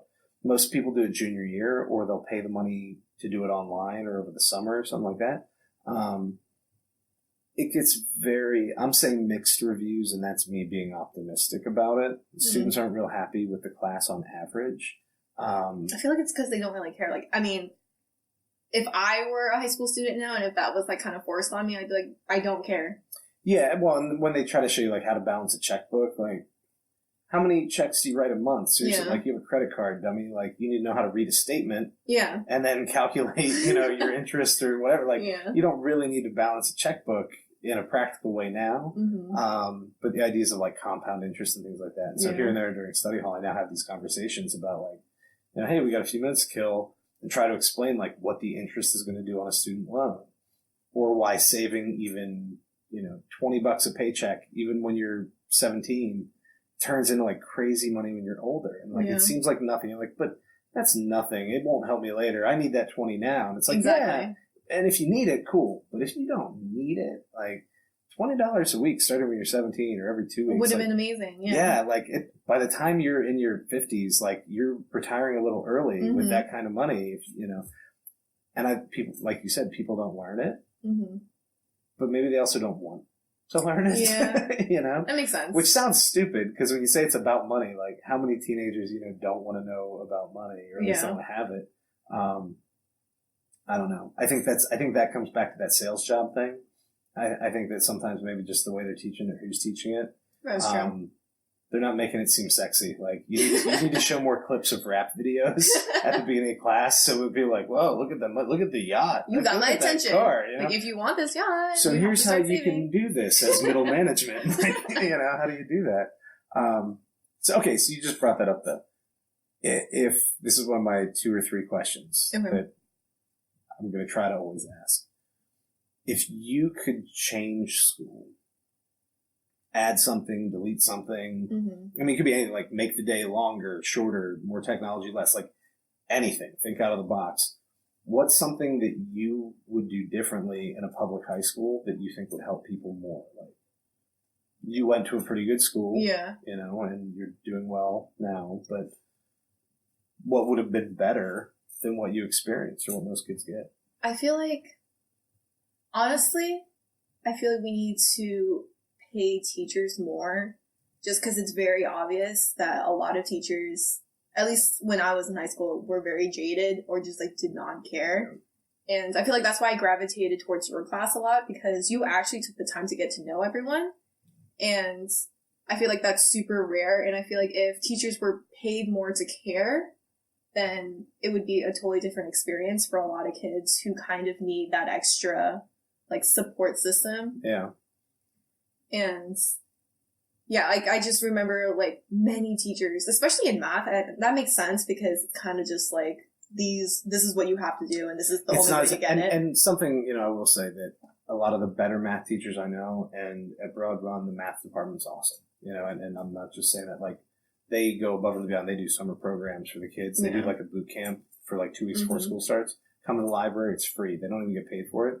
They pre-teach all this stuff so that you don't waste the first month of school in review. Nice. For the kids who show up, like, that's awesome. Yeah. But I don't think that's typical. And I think that's one of the reasons that maybe a lot of people, if you're not good at math already. Yeah. I mean, I was terrible at math. Lean away from it because you don't have that personal touch. Yeah. And, like, every single math teacher I have ever had either gave up on me, like, almost immediately, or just kind of let me slip on through. Why do you think that is?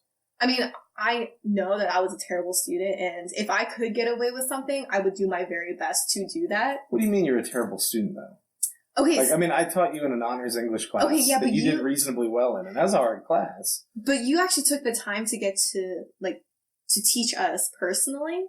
Right. And like that actually, like I felt respected in your class. In other classes, I didn't really feel that personal touch or even acknowledged as a person. Like I know that I'm your student, but am I a person to you? Because a lot of the time, yeah, exactly. And like I felt a lot of the times that we were kind of just like overlooked. And if I slipped out of the class to go to the bathroom and then like never came back, they wouldn't even notice. Yeah. And I would come back the next class and they'd be like, do you have this and this? And I'm like, I didn't even get that paper because I wasn't even here. Or they notice, but it's not worth the time to write an email, do the report. Exactly. And I will, to put into a little bit of context, maybe even for you, but certainly for, say, anyone who's listening that would be older and wasn't in or around schools at that time. Like, what year did we say? 2010? 2011 was when I graduated. 11. So I taught you 9, 10, and you graduated 10, 11. Yeah. Right? Mm-hmm. We're just on the other side of like the Great Recession. Mm-hmm. And so when the housing market tanks, property values tank, which means property taxes tank, and that's how you fund your local schools. And so that was right around the point where, like, I didn't get a pay raise for like 3 years or something. And so I think that concern about paying teachers changes time to time. Are you getting raises, or are your cost of living adjustments keeping up with? And then also, because when you're not getting paid, you don't feel valued. Yeah. For better or worse, there's a lot of ways you can show people that you care and all the rest. But we live in a capitalist society where, money talks. Mm-hmm. And when you're not getting even the little incremental raises that you normally expect, you start to feel like this doesn't matter to other people. Yeah, exactly. Like no one's really paying attention. And then it's easy, I know I struggled with that a lot. I probably talked about money more the year I taught you in TA than maybe the one year after. See, but you never let that affect your students though. Well, no, because for me, it's, I always say anything that's worth doing is worth doing right. Mm-hmm. And, you don't have to do it perfectly. You just do it the right way at a minimum. If it's not worth doing the right way, then you should find something else to do. But, the pay teachers more is good, assuming that you have good teachers.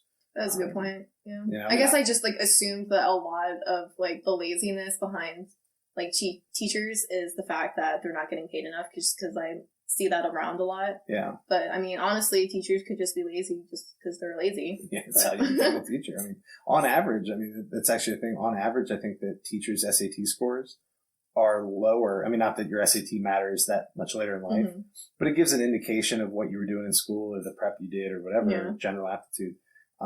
Teachers have like a slightly lower SAT score on average than similar professionals, like say an accountant or someone had to go a similar amount of school and training. And, so that's not good. And when people know that, they say, well, why would I pay for a dummy to teach my kid or whatever? I don't know. For me, I always say I'm paid perfectly for the time I'm at work. It's all the stuff I do outside of work. Yeah. It's grading papers at home, doing planning at home, answering emails at home. Those are the things, like at this point, because we're, knock on wood, everything's going okay financially at the moment. Like I got a raise this year. Like they're adjusting the schedule. Thanks. Like the first big adjustment that I've ever really seen. Nice. If I complain about money now, it's because I've been doing a lot of work at home. I'm paid perfectly fine when I'm at work. Like if I worked in a poor rural or inner city school, that would be a different thing. But I don't know. Like, okay, so you're in private enterprise, right? So I think now they say in the average career for people working in the private sector, you have an average of, I think it's like 7 to 8 or somewhere around 8 employers throughout a career is the average. Yeah. Which is weird because, if you think about, your parents, grandparents, my parents and grandparents, you worked at a job and then maybe another job and then that was like it. And then you just stayed at one of them forever. Yeah. And there was usually a pension and there was this and you were done. And now like a lot of people get their raises. Because they're job jumping. You jump and you jump and you jump. And you that's throughout a career. That's like kind of what I did in an aspect very briefly. So I worked at the company that I worked for right now, for about 3 months. And then I got a different job offer doing 3D rendering. So taking pictures of 3D models that they have for a medical device company. And I was like, yo, that's amazing. Like I would love to do that. And then I went there and got a pay bump, and I was like, cool. But then once I started working there, I realized that it's not creative whatsoever. I'm just taking pictures of 3D models and then taking templates that they already have and switching out the text. Right. And I was like, can I change this like design? It looks like kind of bad. And they're like, no, we like it exactly the same. And I was like, this is awful, but okay. And like I was doing a lot of administrative work too. And I was like, this isn't what I wanted to do. You guys also never mentioned this to me. And so I was working like almost 60 hours a week. And I was like, this is not what I want to do at all.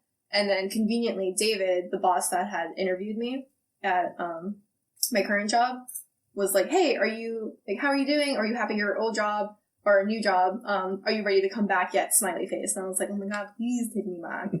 And they gave me a big pay bump. And then when I told my old company about it, they were like, well, we can give you more. And I was like, no, that's okay. Yeah. Thanks though. Yeah. I mean, money's important, but if you hate what you do. Yeah. But I feel like that's like job jumping is the only way to get like a big pay bump. Cause I was looking, online the other day cause I asked my boss if I can get a pay raise, and then I Googled like how much like the average pay raise is, and it was like 3%. And I was like, that's not that much, honestly. I don't think I would notice it in my paycheck.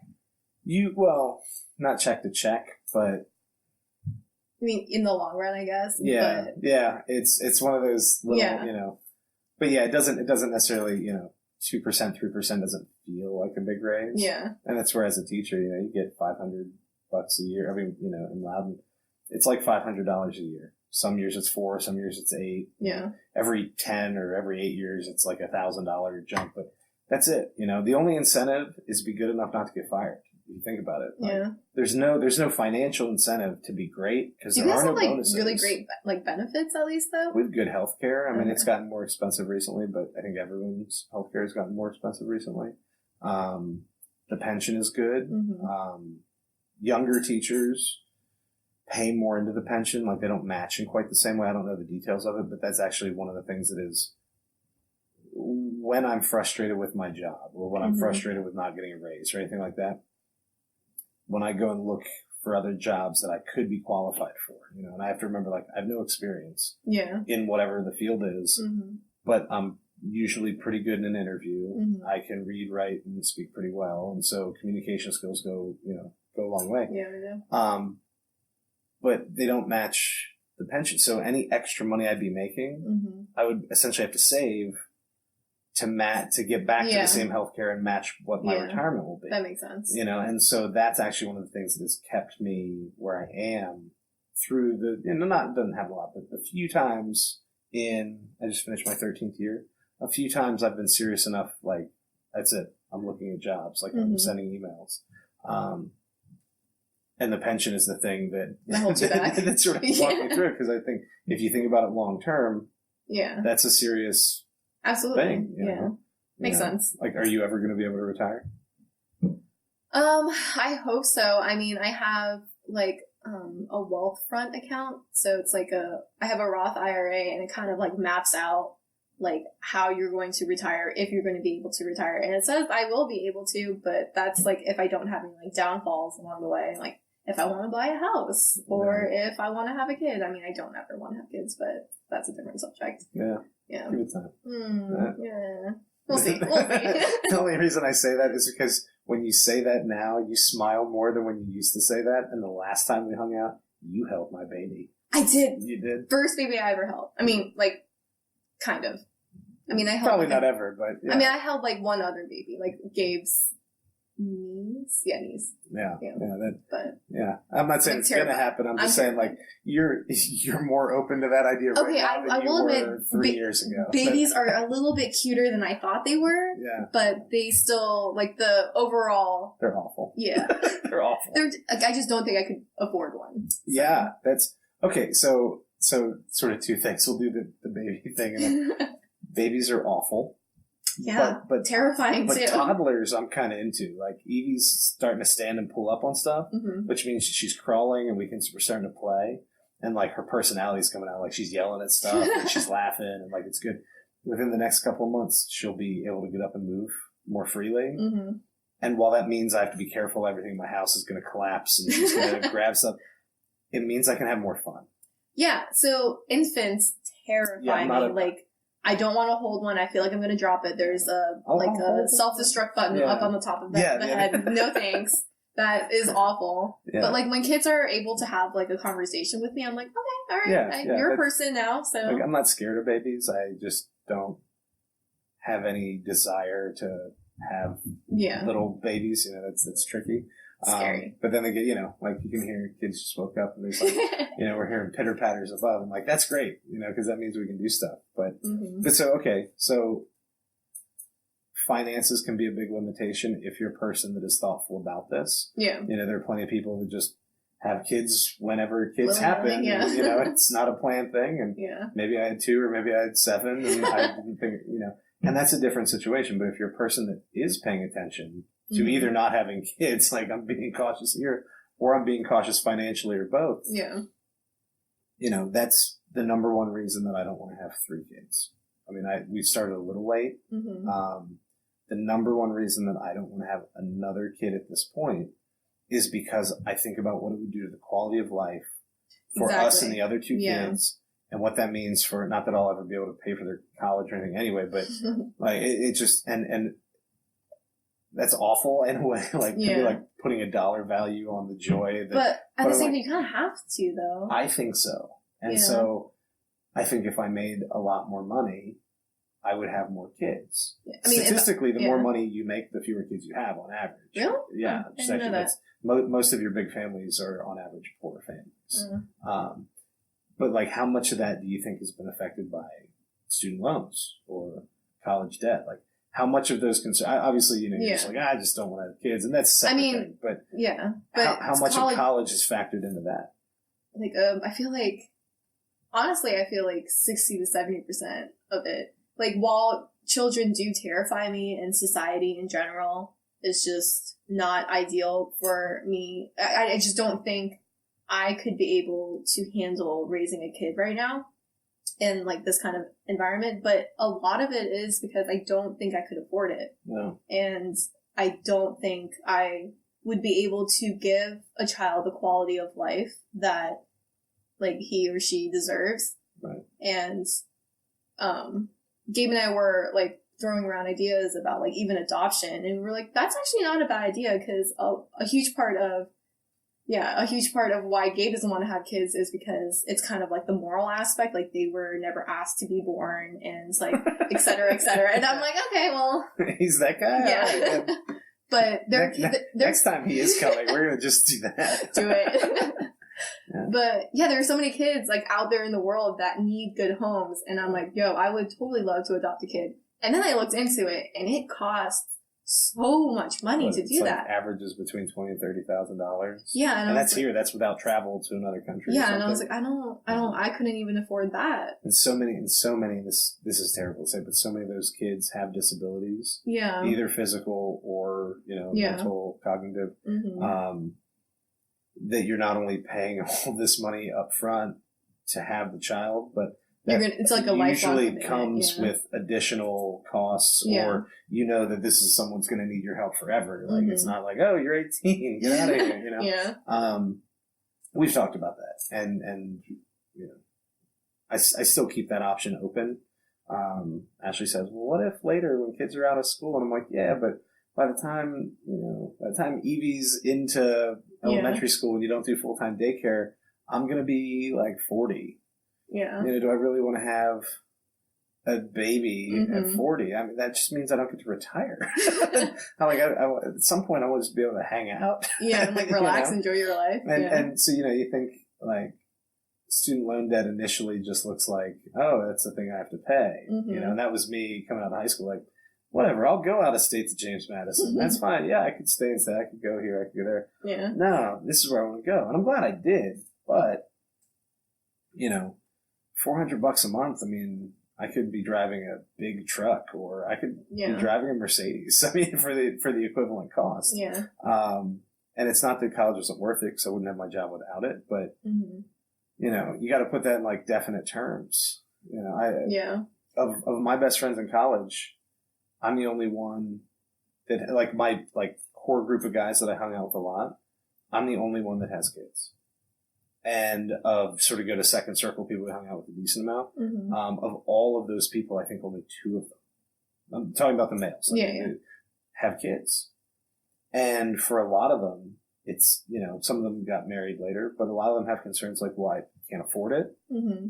Or they have good jobs and they make good money, but they work all the time or they travel a lot. Yeah. And so they travel for work. So if you have a kid, you have to travel less, which means they either take a new job or they take a pay cut. And so this entire thing comes back to this financial piece. And for a lot of those people, student loans are a big part of it. Yeah, absolutely. Because, like, I know our pays about like $1,000 a month in student loans. Yeah, I have like $700 in federal loans and then like $250 in private loans every month. So it's like, yeah, it's a lot. So it's like I can barely afford like to take care of like myself and like every now and then give money to my mom when I can. Yeah. And it's like would I be able to afford diapers or afford like clothes or food and formula and everything? And I'm like, I don't think I would be able to. That's insane. And that's where, you know, you also, things tend to work out, but you never want to like roll the dice that, it'll just do that. You know, like, you know, like recently since we had Evie, like my parents have kicked it, like they helped us out a little bit with, you know, taking part of student loans and like, it's, I say like little stuff, but in that perspective, like it's big stuff. And like I know it's costing them but it's, I have to pay for the daycare and the diapers and the rest. It's probably bad to just roll the dice and say, I will figure it out. Yeah. And the reality is most people do. Yeah. But I feel like I like to plan. Well, you trained your whole life to like make a thoughtful decision. And then all of a sudden the thoughtful decision is, you know, I shouldn't have the kid or I should, you know, I shouldn't buy this house because I have this debt. One of my best friends from college, same thing.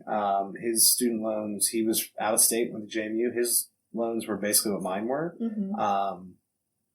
Probably about the same, maybe just a little bit more. But his parents gave him no help during or after college. So he always worked a little more than the rest of us. He was paying, you know, almost $1,000 a month. He delayed marriage for a while. You know, he works in a city where he could ride a bike. So for a while, he didn't really even have a car. You know, and he's saving all this money. So then he got married. And then it took a little while, and then they bought a house. Again, they're in a city, so it's expensive. Yeah. I mean, the guy has a great job. He's a really, really smart person, you know. And the fact that this is the best that he can figure out, you know, I just think like there are a lot of people who are a lot dumber than him that are just like not making good decisions either. You know, I don't know. Those decisions end up playing out much bigger. So your boyfriend, Gabe, right? You said, we were talking yesterday that he has very strong opinions on all of this. Is this because of his experience, like with you and yours, or does he have? No, he has. Like, I don't mean that. You don't have to tell me his private stuff. I'm just saying, like, your situation is it's expensive, and that obviously affects him now. But no, it's mostly because of his own experience. Like he had a great time in college. He went to Radford, and then he went to Virginia Tech, and he loved school. But the biggest thing is that he has so much college, like student loan debt that it's prevented him from like moving forward in life, I feel. And, I don't know exactly how much he pays a month, but I know it's at least $500. And he has been paying since he left school, and like, it's only gone down like maybe 10 or 20K. And he's paid significantly more than that. And it's just like so disheartening to see that you've paid significantly more and that principal balance has barely even gone down, you know? And I mean, you know, for me, my mom did like all the paperwork. I think I made 2 decisions about loans ever in 5 years of college and grad school. You know, and most of them were fixed rate loans and lower interest rates. And like, I can't thank her enough for doing all of that. Yeah. And then, you know, when I realized a couple of them were variable, I was like, oh my gosh, what am I doing? I cut my bill in half for this little, like, what an idiot. But that was the moment when I realized what when I hear other people talking about their, like, as a person with student loan debt, I didn't even get how other people were complaining. Like, I'm paying all this and it's not even going down. Yeah. And then I realized the most expensive part of my monthly bill was the smallest loan there. Yeah, I think Gabe realized that too, and I think he either just paid it or paid off one of the bills or one of the loans, or is about to. I'm not entirely sure, but like I think one of the loan, like the interest rates were like 6% or maybe even more. Yeah. But it was ridiculous, and he was like, I could just pay that off right now. I don't know. I feel like, you know, and it's an unfair direct comparison, so I'm being very metaphorical, but it's like we're sharecroppers. You know, like I've been given this thing, but I have to pay back for the land. I have to pay back for the degree. Yeah. And by the time I'm done paying back, there's just so little left for me that, well, yeah, sure, I have this land and this house and this farm. Like, yeah, sure, I have this degree and all this stuff.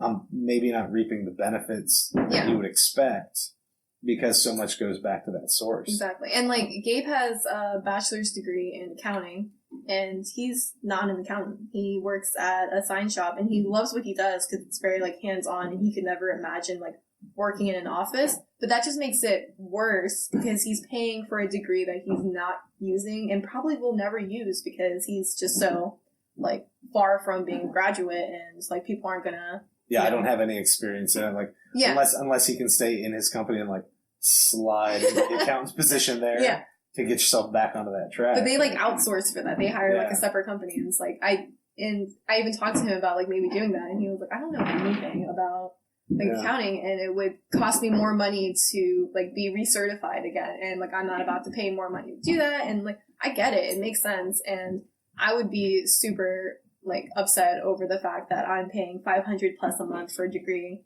that is basically useless because the job that he currently has, like people without a degree could have gotten, you know? Right. So that's why I asked like if you could get your job without your degree. Yeah. Even though the degree wasn't the exact same thing. For me, I can't get my job without my, degree and certification. But I feel like I maybe could have if I had the right portfolio. Yeah. Like they took a chance on me without seeing any of my work, but I feel like if I didn't have a degree, they would need to see my work and then they could possibly put me in the running. So, I mean, that's where each job or each field is different. I have had a student, she graduated, last year before, who's going to VCU. She's in the arts program there, and she's good. But we were talking, I helped her with some college admissions essays, and she's a great writer. So it was, it was great because it was only a couple meetings and she was good to go. And, but in it, we were talking about what she wanted to do because one of the things she had to write was, why this, or what do you want to do with your degree, or something like that. And I had never even considered, I know this is a job, but I never thought it was the kind of job that people want ahead of time. She wants to do packaging. That's a really she wants like we got a bag of chips. That's so lucrative. Product design. Yeah. And right now we're trying not to eat these delicious chips. So we're crunching in the microphone. We're gonna take a break in a minute. But she wants. She said it was something they did in an art class just as like a quick activity. But they watched this little video and it struck her as interesting, and it hit her as like this is a way. And she's a very like practical person, which is good because she's also very creative. Like you sort of strike that balance and. Most people don't do, but you're creative or you do the practical thing. It's hard to do both. She's like, well, I get to study what I want. I can still do other art. I can do all the rest. But I'm intrigued by how, she started talking to me about how they do, shelving in grocery stores, about how, companies pay for their products to be on an eye-level shelf versus down here. Or if you're selling stuff to kids, you want it down low where the kids see it. And so she's talking about, how it's not just even designing the package. It's designing the package for the buyer of that product. And you even sometimes need to know where the product would be, how are they going to see it? Yeah. And I was thinking, wow, there's so much into that I never would have thought about. There's so much art in almost every single, field whatsoever. There's so many people that are art degrees are so useless, it's just a waste of time. And I'm like, everything that you see, a designer did that. Yeah. Yeah. That's where, when I said, do you do any of the writing? You're like, not really. But there's so much other work to do and you need someone to do it. And I just thought, when I buy Oreos, which I try not to do, but, but yeah, someone designed. Someone designed this can like that. And it's it's cool looking. Beautiful, yeah. You know, and it fits the kind, whatever the feel of the company wants or whatever it is. But I never expected that was a thing that someone set out to do. Yeah. In my mind, you know, mostly an artistic person, whatever, just assumed like, oh, that's just the thing you fell back on, you found, whatever.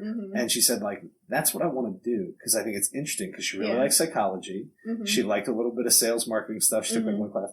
And then she's really into art. Product designers make a lot of money, so I wish her the best. I'm going to keep in touch. I'm not going to drop her name and put her on the spot like that, but I'm going to get her on this podcast soon. Oh my God, you totally should. Keep that line of communication open. Hey, you're rich. Help me out. That's good, yeah. Yeah, no, go ahead. Good. All right. So we did a bunch of recording, and then I lost track of the time. I don't know if you're sitting here like, dear Lord, get me out of here. No, not at all. Not at all. I've been here all day. Yeah, I didn't realize how long we've been. So we paused the recording. I'll keep this in. So at this point, if you hear chewing, we couldn't resist the chips and salsa any longer. I'll stop. No. I may go for it too. I'm going to try to ask a good question, so you have to talk for a little bit, which means I get to eat something. But I did just ask a question right before we started it, and I'm going to put you on the spot with it. But since you do your own artwork and you do freelance work for other people, do you have a website? I do have a website. It's estherkimartwork.com. I haven't touched it in like a really long time. So if you go to that website, don't judge me, because it looks awful right now. And it's like technically under construction, and it has been for like forever. I just made it so now you have to do something. I know. You're welcome. I guess I'll have to. No, I mean, like, that's a part of all this too. So maybe, I think, last question, I don't know, about like your work. Do you wish you had taken more classes in like web design? Or did you? Or like, is that? So that was like another thing that I had requested when I was in college, if I could take like graphic design classes, which included like very basic web design. Cause what I do is primarily web design right now. Like, can you write code? Like, do you know HTML, or can you do? I know Flash. I know like very little. I know Flash, but no one really uses Flash anymore. Oh. But like I wish I knew more HTML and CSS, because that would be like super handy, especially if I want to find a new job. Almost every single job posting requests that you know HTML or CSS. Right. Or even like WordPress or something. But I wish I had taken some like classes like that, because I feel like it'd be really beneficial. Yeah. Like, I think that's the thing that we don't do in school that we should. There's been a lot of talk, and I don't know how much action, maybe a lot, maybe not a lot. Maybe it's part of the project-based learning, you know, that's sort of becoming popular and being pushed, but that students should be producing as much as they're consuming. Yeah. So like when I was in school, I read more than I wrote. You know, we wrote a lot, but I read more than I wrote. And the idea is to get kids writing more. But now it's also sort of not just having writing papers in class, but the idea that you can be connecting with like the rest of the world, you know, and there's all these programs like A Day of Code, which is popular in a lot of elementary and middle schools, where all the classes for the whole day, like all you do is you learn to write code, you know, and you can go to Code Academy and code.org and you can learn basic stuff. But, you know, and we have a computer science class, but I also think that that's intimidating for a lot of people. And I don't know that, I just think there's enough people who like start their own small business or do some side work or just want to have an outlet to put something up in a place that's not Facebook or Twitter. Yeah. But I feel like no one knows how to do it. Yeah. You know? I feel like a lot of people like that are maybe like 20 and older are like learning how to do it, don't exactly know how to do it, would like to know how to do it. But I feel like younger kids are taking so many more classes with coding, because I know one of my friends was a C3 teacher, and she taught coding, and she didn't know anything about coding until that job. And each class had like 30 plus kids in it, and like so many kids are learning how to code, and it's super impressive, because I do feel like that's going to be a really booming like business, and so many job like applicants out there. should know how to do it. Yeah. And, like I started teaching myself HTML in 8th grade, 9th grade. Like I made a website where I made fun of my teachers. Like we just changed their names by like 1 or 2 letters and wrote wild stuff. And, I almost got in trouble for it at the end, but I did, most, like I got good enough where most of the things you were seeing, I just did like it wasn't, a program would put it together for me. And now I have a website where I rely on a program to do almost all of it for me. I'm like, dude, same, I'm like, what an idiot for having not stuck with that. But, it's a thing. There's a lot of jobs. There's web developers make so much money. Like entry level web developer jobs, I think start off anywhere from 80 to 100K a year. And that's amazing. And these are jobs where if you're good and you can get a little portfolio, whether it's making your own stuff or working for your uncle's company, those are jobs that sometimes don't require degrees. Yeah.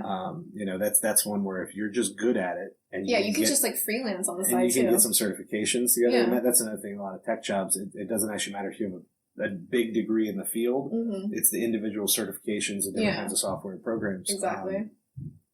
So that would be the kind of thing. So in your freelance work, which is something I'm supposed to say, you obviously do all kinds of stuff for whatever companies, but you helped out my wife and one of her friends who started a nonprofit, Lamps, Life After, I can only do this on paper, Life After Miscarriage, Perinatal Loss, and Stillbirth.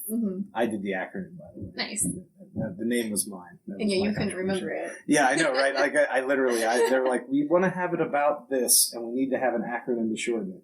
And I sat down for 20 minutes and I did Lamps, but you made the logo and they got you this. Oh my God. And Ashley's had this for you forever. Dude, I love it. And the last time we saw you, we forgot. Oh, that is true. You guys did mention it. And maybe even once before that, I don't know. But it has the logo on it and she can do all the vinyl. And if it ever peels, that's awesome. She said, if it ever peels, I'll just do it again.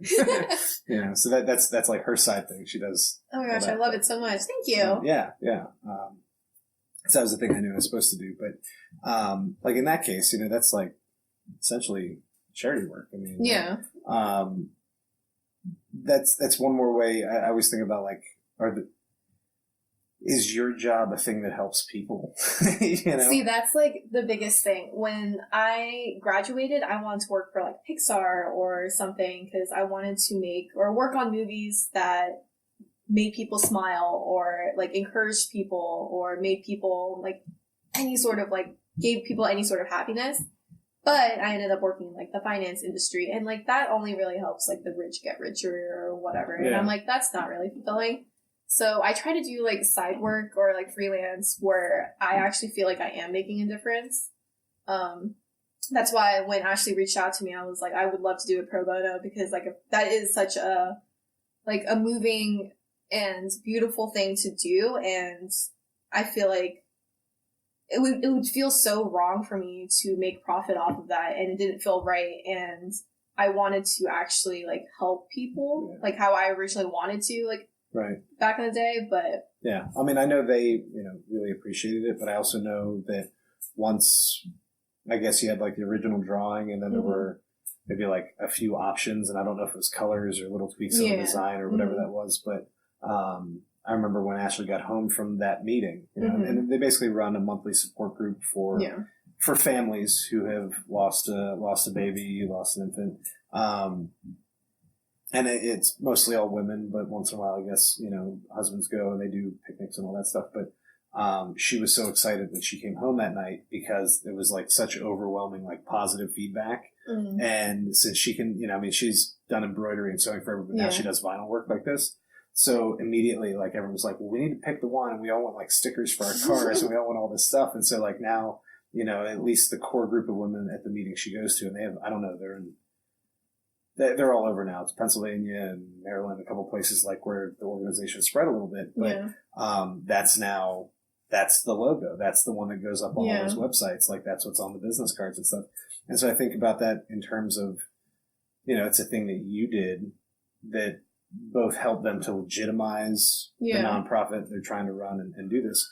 But it also, the people are so excited about it. I think like, that's a cool thing to be able to do. Yeah, You know, like obviously- I love the fact that I was able to help with like putting that message out there. I mean, obviously Ashley and whoever already had the design like drawn out, but I just kind of like helped them push it like to the finish line. Yeah.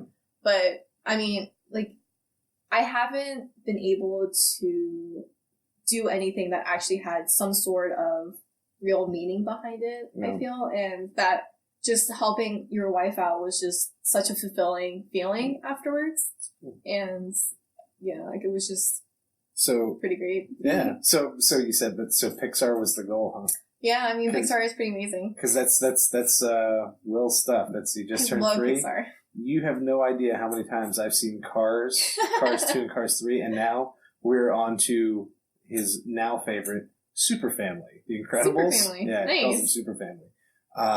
Yeah, and so you know, I was like, oh, Pixar, it's cool, and now I'm like, I don't know, I've seen it so like I have these movies memorized, and there are much worse movies I could be watching. So the Yeah, fact that that's I haven't true. already gone insane is a Impressive. testament to the quality of the Yeah. work. But you know, I always think, you know, that would be hard work to do because those are big teams of people. Yeah. I feel like that's a hard for sure. job to do in general, but it would be hard to work creatively like that with so many other people. It is a huge team. Like there are multiple teams at Pixar, but I guess like in the long run, I would just be proud of the fact if my name just showed up in like the credits. And Even down there, that was like the you know? dream, even if it's like hundreds of Yeah. names. Like I just want to like be like, pause, hey, that's my name. Yeah, Like that was the ultimate goal, but I mean I don't think that's gonna work out in the long run. You But never know, though. Yeah, well, you know, or it may not work out in the Pixar thing anyway, just given where your career Yeah, is. And, you know, true. it'd take a pretty hard shift, but that wouldn't stop you from doing it elsewhere on your Yeah. own. That's a good point. So it's big groups of people, and you have to work with a lot of people. Right now, when you're at work, small company, you said Mhm. 4 people, 5 people, something like that. Mhm. How often do you actually interact with your customers? Like, do you have any direct contact Like- with clients?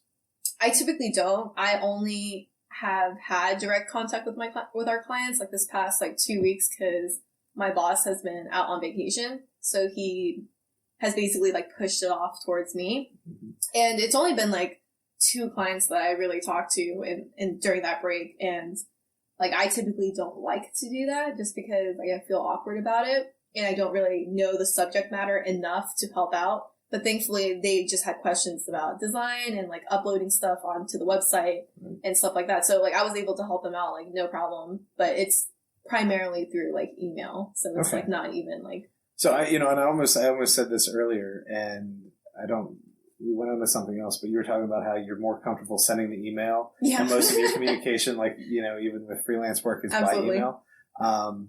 It was probably, I want to say it was the year UTA from like your senior year. I think it might have even been the class you were in. Mhm. There was the student was really nice, but she probably shouldn't have been in an honors class. Mhm. Bright enough, but just it wasn't working out. Like, and she was working really hard. Like, it was no lack of effort, but she was working really hard, and she had C++. Mhm. And the mom was getting really, really upset. And like, I was completely sympathetic because like she was a nice girl, she was like Mhm. friendly, she was prepared for class. I forget. I don't even remember. I wouldn't use the name anyway. I'm not even sure I remember the name, but like she was friendly. She was smart. She worked hard. She was cute. Like Mhm. the kids around her liked her in class. Yeah. And it was just, she's working so hard and she just wasn't that good. And I kept saying, come in, like, let's work on it. And she'd show up here and there and, you know, but it wasn't consistent. And the mom would write the most angry, combative emails. And I would like write an email back and try to address each of the points. So now Yeah. I'm writing a long email because Mhm. I'm responding to a long email. And it was probably the only piece of advice that I got from that principal that I think really helped me, which is probably bad because that was my first full-time teaching job. I was there first 5 years of my career. Mhm. And this is probably the one thing that I directly learned from that principal that I still use is that when someone is angry or when the situation's emotionally charged, or if you think that person's like on the verge of suing or something like that, like in any of those, pick up the phone and call. Yeah. Because most people will never take that tone when they're speaking live. Absolutely. And some people who have the opportunity to do the proofread and think about it and send it, they're not most people don't think that fast Yeah. to present it that way. Mm-hmm. And so, and I was like, all right, I'll call her. I thought avoiding the phone call was better because I didn't want to have this conflict. Oh, and the mom was so nice. And she was just so like understanding, and I'm just worried about her. And it's like, well, I get that. I'm with you. And and in the end, 2 weeks later, she dropped class and switched to academic or whatever. But it was totally like, just pick up the phone. Yeah. And now, like, I tell Ashley all the time when she's dealing with, an angry parent or something, one of the schools, one of the directors has a concern, I'm like, call. And she does what you sort of described, like, the phone call's the absolute last resort. Like, I just don't want to, I'll send 5 more emails. And it's like, just call them. Just call them and do it. They're going to be a totally different person. Yeah. I mean, most people will. I know I'm for sure like that. It's a rare person who is as aggressive when they're talking as they would be when they're hiding behind the keyboard. And it's a rare person that thinks as fast that they can make that argument on the phone that they would have taken a half hour to plan out and write an email. But it's still like, it takes a certain like degree of comfort or practice or courage or whatever. And so this is the other thing that I wanted to ask you about before. You were a server for a while. You worked in food service. And so as a person who, I think you think of yourself as being more socially awkward than I do. Obviously, you know yourself better than I know you, but I'm just 2 years in high school and, I see you, we hang out once, twice a year, a couple times a year. I don't think of you as being socially awkward. Oh my God, really? I feel like everyone thinks I'm socially awkward. I mean, I think you're awkward in ways that, are funny and that a lot of other people are too. But it also just might not be in the situations where I see you, So if that sort of personality type, either how did food service work with that? Like, how did you get through it? Or how did working with so many random people just constantly affect other things you do in work now? Like, did it make you more comfortable, less comfortable? I feel like it kind of like made me accept who I was as a person, because I was hoping like when I started serving that I would become less socially awkward, that I'd be witty and I'd be like hilarious and people would love me. But no, that wasn't the case at all. I just like ended up learning that like, I'm like really awkward and like I should just accept it, and that's just like who I am, and people will just like be like, oh no, she's so weird and awkward. Let me just tip her a little bit more. But pity tips. Yeah, exactly. Okay, yeah. But no, I mean, honestly, I feel like serving helped make me realize that like there are so many people that do so much out there. Like whenever I go into like Target or whatever and I pick out a shirt, like I don't just like throw it back. I like fold it up and like put it back exactly the way I found it, because someone is going to have to do that for you eventually. And like working as a server, there are so many like ridiculous requests, and I get it. Like a lot of people come home from work and are really frustrated with their jobs and then go out to a restaurant and then they have to wait for food or something weird happens and they get like even more frustrated and they take it out on the server, which sucks for the server. But like I get where they're coming from, but it kind of just shows who you are as a person to see like if they have patience or not, to kind of just like hold that back and be like, and realize that it's not the server's fault that things are going terribly wrong, or they don't have a spoon for you and instead are giving you a plastic spoon for your child, and they freak out over that.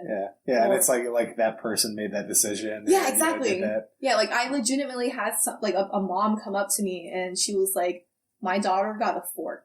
And I was like, okay, I'm sorry. Can I get her something else? And she was like, all the other children have spoons. And I was like, oh, okay, well, we actually are like at max capacity right now. Like we don't have any extra spoons, but I can get you a plastic spoon. And she was like, no, absolutely not. And I was like, oh, I'm sorry. Like, what do you mean? And she was like, every other child has a metal spoon. I demand that my child is treated exactly the same. And I was like, I would love to be able to do that for you, but we legitimately don't have any spoons left. And she was like, go in the back and wash it. And I was like, there's nothing in the back to wash because they're all out on the floor right now. And she was like, I want to speak to your manager. They're like, and that's actually good though, because at that point you're like, if we don't have enough silverware, that is above my pay grade. Like someone else needs to order more silverware. That's not,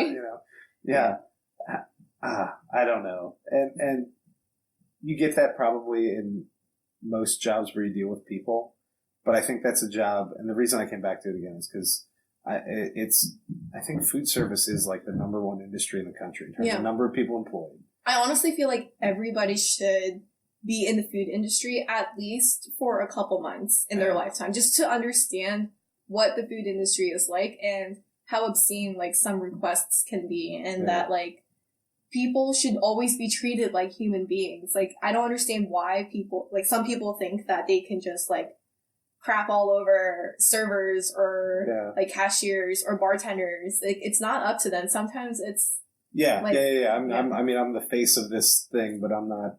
Yeah, exactly. I don't, and that's tricky. And I've never done food. I mean, when I worked at the golf course a few years ago, we did hamburgers and hot dogs and stuff. Mm-hmm. So I'm like checking people out for greens fees and pay for your cart, buy some golf balls. I feel like that's still like and we have semi-service hot dogs and hamburgers, and I'd have to run the grill once in a while, but like that's as close as I ever got. And it's not like walking things out to tables. Like, I will make a cup of coffee, or I can pour your beer and get this hot dog. But even there, like, people get weird with it. But I think, not that you ever want to force people to do jobs, but I've heard a lot of people say everyone should work, in a restaurant for at least a little bit. Just the fact that servers are able to force a smile on their face no matter like what situation they're going through is like super impressive. And like the fact that I feel like servers and anyone in the service industry has like an insane amount of like patience. You're at least pretending to anyway. I mean, for sure. I mean, when I did landscaping, I always thought after the fact that everyone should do manual labor for at least one summer, because you either may find you like it, and I really did. I mean, I'm always outside working in my yard and stuff, and I like it. But you also I don't know if you really know what hard work is fully until you've done like 12 hours in the sun. Yeah. And then you go home and it's like, I still have to eat dinner and like have other stuff to do. And it's not to say that everyone needs to do that or that all these jobs require intense skills. A lot of these are unskilled labor jobs. When I get home from work, I talk to 200 people a day, and I'm teaching class and my brain is going a million miles an hour. I'm never walking more than like 20 feet at a time from one side of the room to the other, unless I go make copies or something. Like, I get home and I feel tired, but it's all from my neck up, and that's why it's easy to get fat. Cause I'm like, I feel tired, but I didn't actually do anything. And in a job where you're constantly doing something, whether your brain is fully engaged or not, that's one of the things I like is like, I can go out in my garden or I can go mow the grass. And my brain, I'm thinking about all the other stuff I want to think about. Yeah. But I'm like otherwise physically engaged. And I think, maybe in the same ways you learn about how you treat people by working at a restaurant. You can honestly tell who a person is just by seeing how they treat servers, I feel. Yeah. And you probably more learn about yourself, say on like a physical job like that. It's not so much how you're treating other people, but you start to recognize like all the people that you see who are doing like road work or they're mowing the grass and you just drive by like, oh, whatever. Like, that's usually a hard job. And, it doesn't always look like it or anything else, but I more appreciate hard work. Like when I get home and go, oh, I'm tired. Like I know that I'm only kind of tired. Yeah, absolutely. I'm not fully tired. Like the rest of my body's ready to go. Yeah. Just in my head, I need 10 minutes. Yeah. Like when I was a server, I like had one of those like watches that like count how much you've been walking or how many steps it was a pedometer. Yeah. So in one shift, I walked 8 miles, and I was like, "That's crazy!" Like I didn't like thinking about it when I worked. I didn't think I had walked 8 miles. Yeah, it was exhausting, and like my legs and my knees hurt a lot. Yeah. But I didn't think it was 8 miles worth, and that was just like not even like a double shift. It was just like a regular shift. Mid-sized, slightly large restaurant. Exactly. And I was like, oh my gosh, like there's so many people that are just constantly moving and constantly just like going out of their way to make sure that you have a good time in that restaurant. Right. And they just get like crapped on. Yeah. Hey. And like servers will think about that too. Like there were so many shifts where I went home at the end of the night and like I was getting ready to go to bed and I would just like sit straight up and be like, I forgot that table 154 needed ranch and I never brought it back to them. I never gave them they didn't get their pickles. Exactly. Oh and it like sticks with you and you're like, no, I gave them like a horrible experience. Well, and that, that's also probably like the thing that says that you're both a good person and at least trying to be good at the job. Because like somebody really doesn't care. Like they don't wake up thinking about it. They don't care. I mean, that's fair. Okay. So here's my last question because we've been doing this for a while. And then you can say whatever you want if you want to do a rant about anything, or you can just, whatever. So, well, I guess it's a two-part question, but one is just, do you have a book or a movie or anything that you would recommend to people that has helped, that's helped you maybe professionally or personally or just for entertainment value? Mm-hmm. And then sort of tag teaming it. Were there things that you read or watched in school or even outside, like even in the math class, whatever, that you think had a particularly positive effect on you? And this is not, like, you don't say anything about my class. Like, I'm not like fishing for a compliment. I'm like, oh, I love Huckleberry Finn. Like, not oh my like God, that, your Huckleberry Finn packet, like, it still gives me nightmares. Yeah, right. I've mostly gotten rid of it, but now I've made it hard in other ways. As long as I don't have to do it again. Yeah. Now they have to write notes in the book. It's worse. Oh gosh. But no, like, is there something that you would recommend that you just think you really liked, or you think other people would learn from or appreciate, or? Well, this isn't something that I would like really recommend, but like this is something that I remember watching in high school that they showed in like a random health class or something, and it was like one of those like texting and driving videos, and like it really stuck with me. And I was like, dude, we need to stop texting and driving and wear your seatbelt at all costs. And like I, to this day, like always tell like my friends to wear your seatbelt, don't text and drive, make sure you get to your destination properly. That video like stuck with me because it was like a bunch of girls like driving down a highway and then they get into an accident because they're trying to like text back, and it's like insane, and it like really messed with me for like a couple of days. It's getting in a car, and I say it a lot. I probably say it times when it's wrong. People are talking about like the safety of their children in school, or gun violence, or like, like then these things matter. I was like, it's important, but your car is the most dangerous thing you do. And it's like, it's statistically true, but doesn't feel like it. Yeah. So people, write that stuff off, I guess. Yeah. But yeah, that's the thing that like stuck with me from high school. But a book that I would recommend, it's not that it like really like changed my life exactly. It's just a really good read. So it's by Chuck Palahniuk, the author of Fight Club. So he wrote this book called Diary, and of course I would like it because it's about some like washed up artist living on some islands. I think it's called like Wait and See Island or something. I read that a while ago.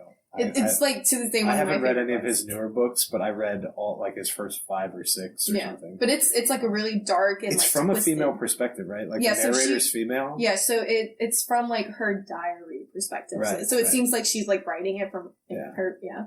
But it's good. That is good, and and I feel like books like that either go well or poorly. But he's like this like hyper masculine kind of guy in certain ways. Like if you've ever seen him, like he's like thin, but he's jacked, like he's a muscular guy. He wrote Fight Club, which is both in serious and satirical ways. Like it's like ultra manly to the point where you're really making fun of some of it. And then he writes this book from the female perspective, from the female, but it works well, It worked really well. And one of my other favorite books, and that's actually, I think, one of his better books, but My Antonia by Willa Cather, who's like an underrated American author, like 19 teens, 20s. And it's about this young woman in an immigrant family, but the narrator of the story is her next door neighbor, who's this like just like white so American weird. dude. But so you have the author, who one of the reasons that she didn't get as much acclaim during her time is like she was openly gay in a time when most people were not open about that. Yeah. But so then she's writing from this male perspective about this young woman who lives next door to him, who's an immigrant, who has all this stuff. And the whole thing like is a great book. And then I figured out what was going on with the author, and I was like, man, like I got to rethink the whole thing, like the way she does the perspective. So like Chuck Palahniuk, like he's gay. And so for him to write, say, Fight Club, and then turn around and do a book like that, I agree. That's fine. I haven't thought about that book in a while. It's one of my favorites. Yeah, that's a good one. And he's have you read anything else by him? I'm currently reading like the short story one. It's like a bunch of short stories. Stranger Than Fiction or something, or he has a more recent one. I don't know what it is, but he has a more recent one than that.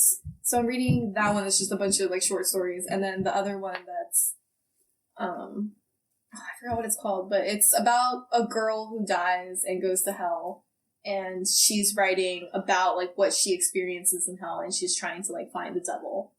And that's going to be one of the more recent ones. I'm trying to think.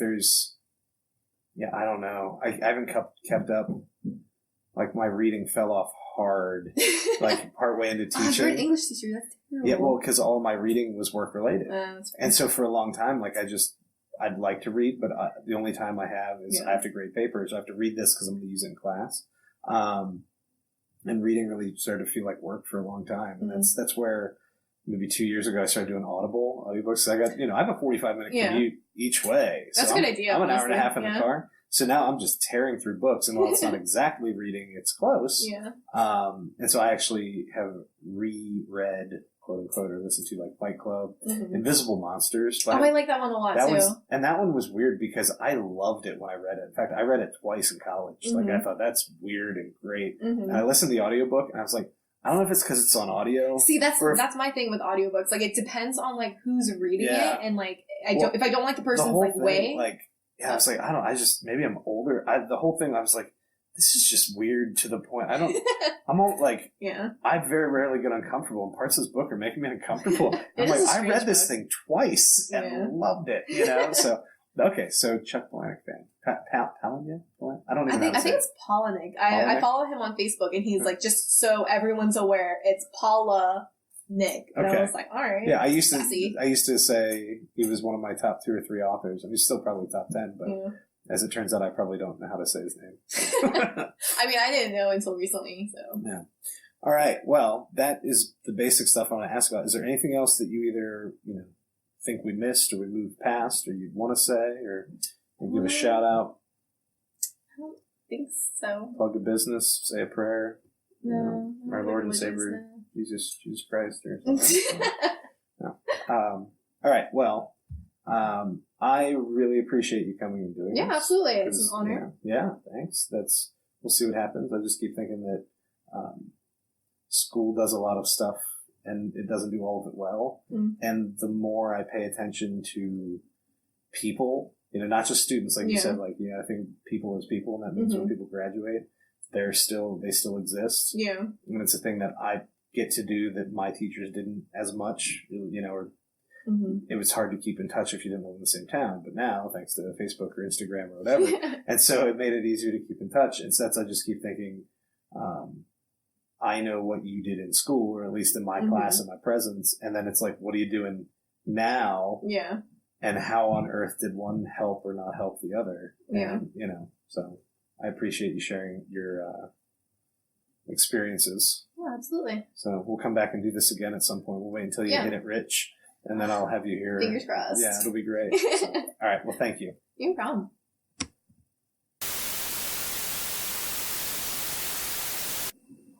So I guess I do have another question. Who should be my next victim? Oh, okay. You're giving me referrals. And it doesn't have to be someone I know. It could be someone you know, but it could be also someone we both know. I think Sam would be a really good choice. Sam Simpson. Yeah. He recently got a job in cybersecurity, and he was in school for a while. And I feel like his perspective on school and how high school went for him and college would be really insightful. Just because I know how Sam was in high school, and he was kind of not the most active student, I feel. But he was super smart. He just never... Smart, but not entirely focused. Yeah, he just never did his homework. But he was incredibly intelligent, and I feel like it'd be really cool to see why he was like that. Yeah. And how he did in high school, and how that changed in college. Okay. Yeah, Sam could be good. Yeah. You think anybody that would either be good for a conversation like this, or that would just maybe want to do it, that I don't know? I don't know. I feel like... Do you know Christina Ghetto? I don't think she ever had you. No, I know vaguely who she is because she was... You're good friends with her, right? Yeah. I feel like she would... So I think I met her once or twice, 10 years ago or whatever. Yeah, I think she would be a really cool person to interview. Just because she's like literally the most driven person I've ever met in my entire life. And she's just constantly just like looking towards her future and like how she can build a better future for herself. And she's just always been planning since like probably like when I met her in middle school. Like her parents just like set it up for her and like always kept her like focused and like passionate for like success. Yeah. So I feel like she'd be a really cool person to interview. All right. Well, then those two might be hearing from me because the plan is to get the first 2 full episodes and 1 or 2 little just random BS sort of talking things up. So I've been told that good podcasts start with at least, you're supposed to have at least, I think, 3, and I don't think I'm going to have 3, but you're supposed to have 3.5, multiple like ready to go so that if someone listens to the first one, they like it, they have something else to listen to. So they can like binge it. But stuff. yeah, and so I don't know that I'm going to have all of that, but I at least need to have something lined up. So. Yeah. Right. So I'll bug them. All right, cool.